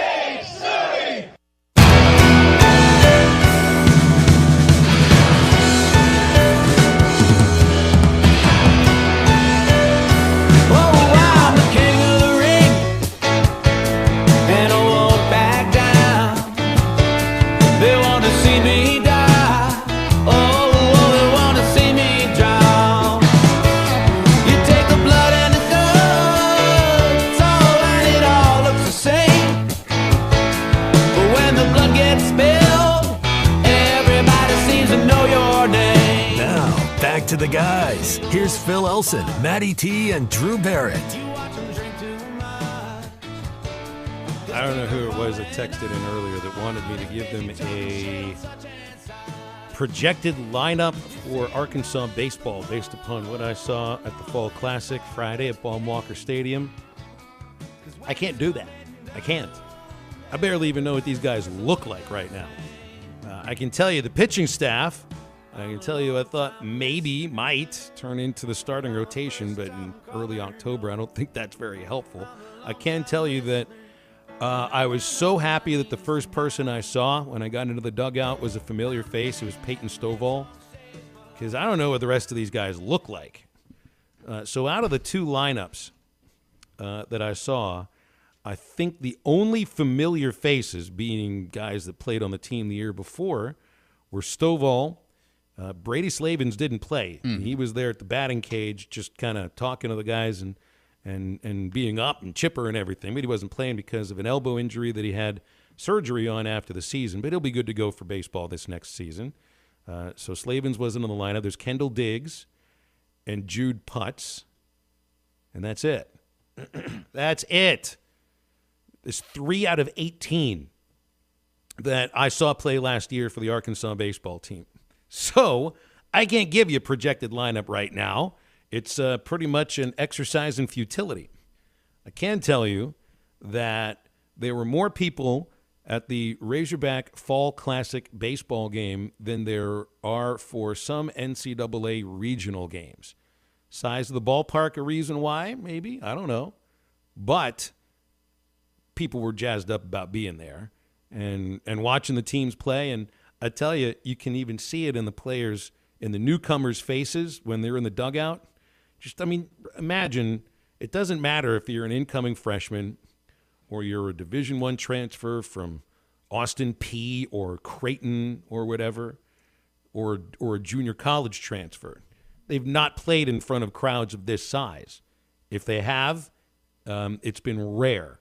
And a 4,000 or 4,500 person crowd for a Fall Classic is small compared to what you see on the weekends once the season gets going. So I think every one of them that chose to come to play at Arkansas, that's one of the reasons. That's one of the reasons why. So the pitchers look good. I think Cody Adcock, who transferred from Crowder College but started his career at Ole Miss, Adcock didn't have the best inning that I saw, but from everything I heard about Adcock from Arkansas coaches, some of his teammates, that's a guy that you may be looking at as a weekend starter once you get into February. And, of course, Will McIntyre, he had a nice-looking inning. Hagen Smith had a very good inning, struck out the side. I saw Jackson Wiggins. He looked good as well. And all those guys will factor into this. I do worry a little bit And some of this was based off of what I saw of the fielding defensively. Like I think you have a sense of how good Robert Moore and Jalen Battles and Caden Wallace were at their positions. But then again, I mean, also Braden Webb in center field. He was great as a center fielder.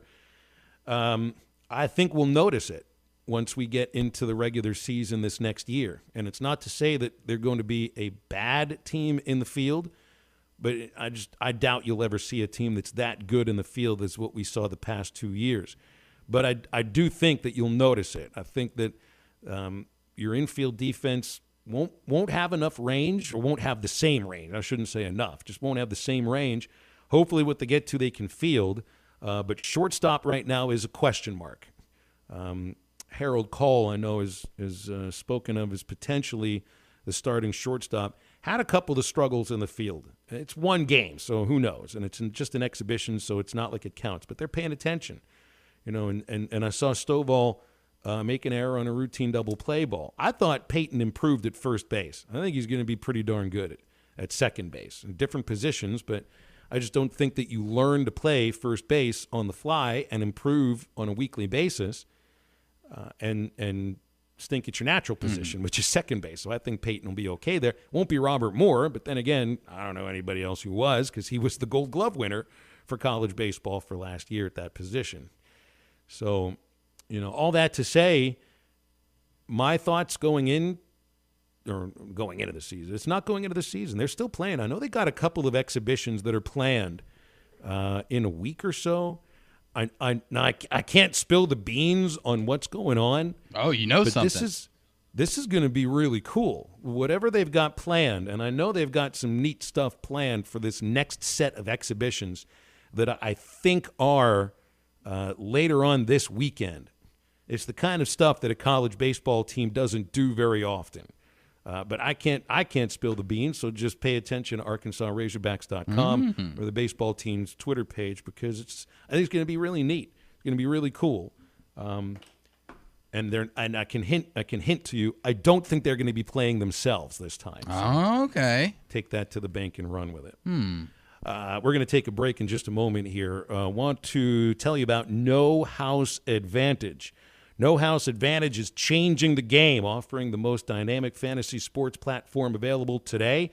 You can play in pick'em contests versus other people, and you have a shot at winning $150,000 plus in cash. So download the app, choose a contest, select your player props, and earn points for correct picks. It is simple as that. Just climb the leaderboard for your shot to win big money every single day. And test your skills against the house. You can get 20 times your entry if you hit all your picks. So bet on 5-player prop over-unders, individual player matchups, all across Major League sports. And that's the NFL, NBA, Major League Baseball, professional golf, MMA, and NASCAR. Sign up with promo code HTL at nohouseadvantage.com and download the app on the app stores and get a first deposit match up to $25. That's promo code HTL at nohouseadvantage.com. Wrapping things up on halftime after the break with a final reset and maybe a couple other things, so stay with us.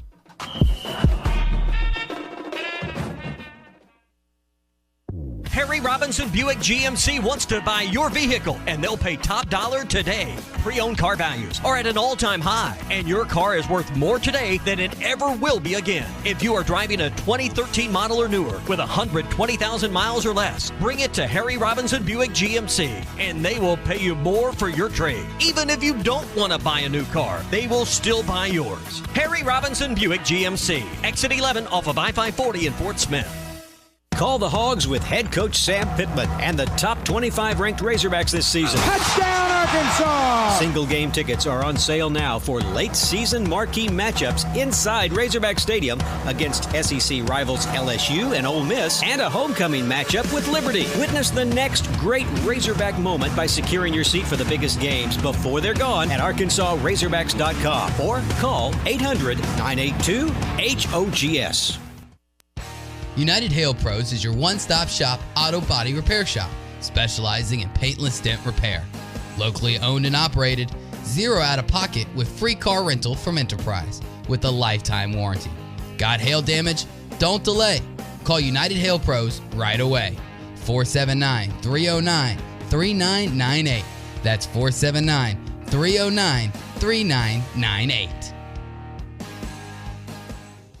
Fishing never stops. Make a Wake Bait and Tackle has everything from jigs to raincoats, Todd Huckabee crappie rods, Bobby Garland crappie jigs, and stay warm and dry with a River West rain suit, the area's largest selection of Zoom plastics, Flash Mob Jr., Kitech swim baits, Mega Bass rods, plus rattle traps, life jackets, and rod and reel repair. Find all the top brands and everything you need at Make a Wake Bait and Tackle, 1 mile east of I-540 on Highway 64. Make a Wake Bait and Tackle. Cooler temperatures are finally creeping in, and that means two of our favorite things at Breeden RV, football and fire pits. What better way to celebrate your team's big win than relaxing in your new travel trailer, fifth wheel, or motorhome? Whether you're a rookie or a seasoned vet, we have the RV in stock and available to fit all your wants and needs. Remember, every new RV comes with our exclusive maintenance for life for free. Visit us at BreedenRV.com or come by today on Alma Highway in Van Buren to see how cheap and easy it is to be a part of the Breeden RV family. Breeden RV, where adventures begin.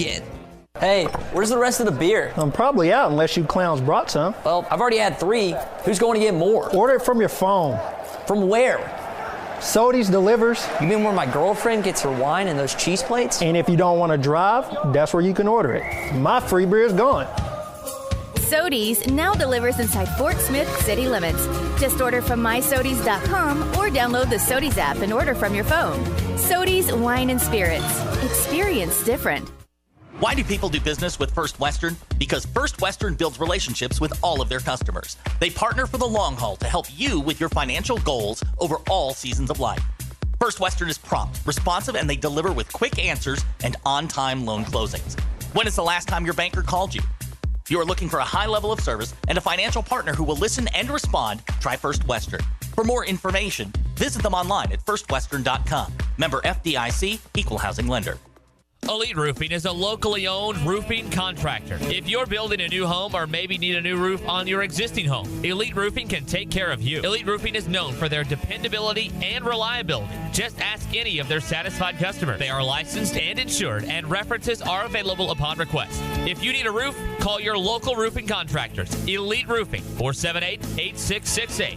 That's 478-8668. Elite Roofing, 478-8668. Your home for every Razorback football, basketball, and baseball game. ESPN 95.3. Hey, what's happening, shouting? The king back. I know y'all miss a pimp, right? Yeah, but dig, there's been a lot of hating going on, okay? So let me holler at you something. What's the all? Look at here, dog. You might have seen me in the street, but shout it, you don't know me. When you holler, when you speak, remember you don't know me. Save all the hating and the popping, pimping, you don't know me. Quit telling people you my partner, listen, you don't know me. Don't be a groupie, keep it moving, shout it, you don't know me. Hey, I ain't tripping, pimp, the truth is really, you don't know me. Yeah, you know they. You're listening to Halftime with Phil Elson, Matty T, and Drew Barrett. Want to jump in the conversation with the guys? Call or text into Halftime at 877-377-6963. Well, it looks like you guys have been eating pretty well in the studio. Is it pretty tasty? Hitthatline.com and ESPN Arkansas. What Fish City Grill bring by today? That looks delicious. I had a spicy shrimp po' boy. There was a Maddie. What was that grilled cheese thing that you said was amazing? Oh man, excuse me. It was a grilled cheese. Had some lobster and shrimp, and I didn't know I was going to talk today. I got caught up. I get used to not talking, and then I forget when somebody comes to me. Oh, I need to clear my throat and speak into a microphone. But no, it was lobster and shrimp. It was amazing, and it wouldn't be something I'd normally think I wouldn't order a grilled cheese sandwich with shrimp and lobster on it. But then I took a bite out of it, and you should have seen his face. Yeah, it was amazing, and so I'm sold. Yeah, if you get out there, it's delicious. Yummy, yummy, yummy. Well, the lobster and shrimp grilled cheese is one of 4 things that they've got in their October chalkboard, along with Southern fried shrimp tacos, grilled barramundi, and blackened shrimp with a cucumber relish. And their featured appetizer is crab and shrimp queso. I guess shrab would be a combination of shrimp and crab, wouldn't it? Yeah, it works. I guess so. All right, well, we've reset your stomach. Now let's reset the show.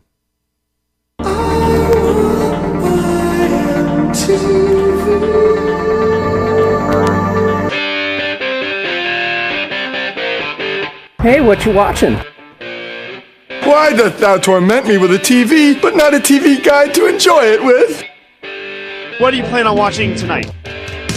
How do you just walk into a house and take a TV guide? How does she expect you to watch TV? Am I just supposed to turn it on and wander aimlessly around the dial? Well, plenty of stuff to watch on the television tonight, starting with Monday Night Football. You have the Los Angeles Rams in the Bay taking on the San Francisco 49ers. Kickoff is at 7:15. Final 3 games of the season for everybody. Now as the regular season will come to an end late Wednesday night, probably closer to early Thursday morning, depending on when those games on the West Coast begin and end. But all 30 teams are in play today. Cardinals, they're on ESPN Plus against the Bills Pirates in Pittsburgh. Braves are at the Marlins.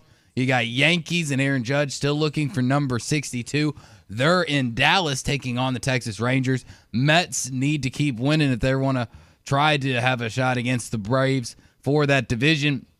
They're at home against the Nationals. You got Rays and Red Sox, Phillies, Astros, Angels, Athletics, Giants, Padres, and to close everything out tonight, the 110-win Dodgers go for 111 against the Colorado Rockies at 9-10. Some NBA preseason, if that tickles your fancy, is on today. Magic and Grizz, you got the 76ers Nets on NBA TV. Jalen Williams and the Oklahoma City Thunder, they're in Denver to take on the Nuggets. Kings, Lakers at 9:30. That's also going to be on NBA TV. And rounding out the night, Trailblazers and Clippers. And that's what we're watching tonight. I know later on today, Drew, Tony La Russa is expected to announce his second retirement from the game of baseball. Of course, he hasn't managed the White Sox. I think it's been a little more than a month. Mm-hmm. Had some heart issues. And at the age, what is he, 70? I think he's 76 years old. Wrapping up his final season, and already wrapped it up because he hasn't managed them for a while. Miguel Cairo instead has been managing them. So La Russa will retire. Get a load of this.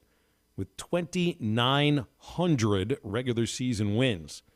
And that doesn't count the postseason victories, but 13 division titles, 6 league championships, and 3 World Series championships. Of course, Cardinals fans that are listening in have probably very good memories and thoughts about Tony La Russa. 10 years after he left them, signed on with the White Sox.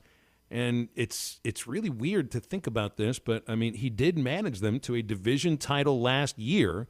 Things fell apart this season for him. And they got knocked out last year by the Astros, but just haven't been a very good team this year.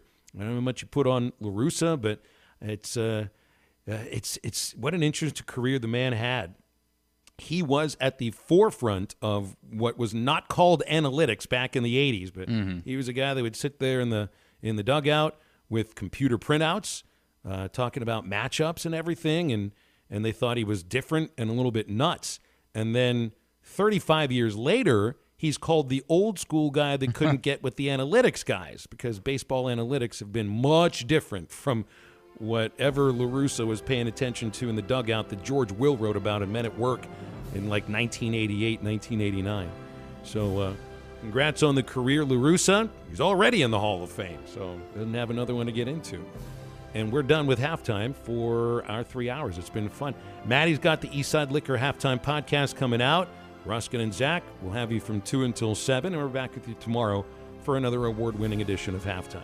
For Drew and Maddie, I'm Phil. Have a great rest of your Monday. Now get up, get out, and get better.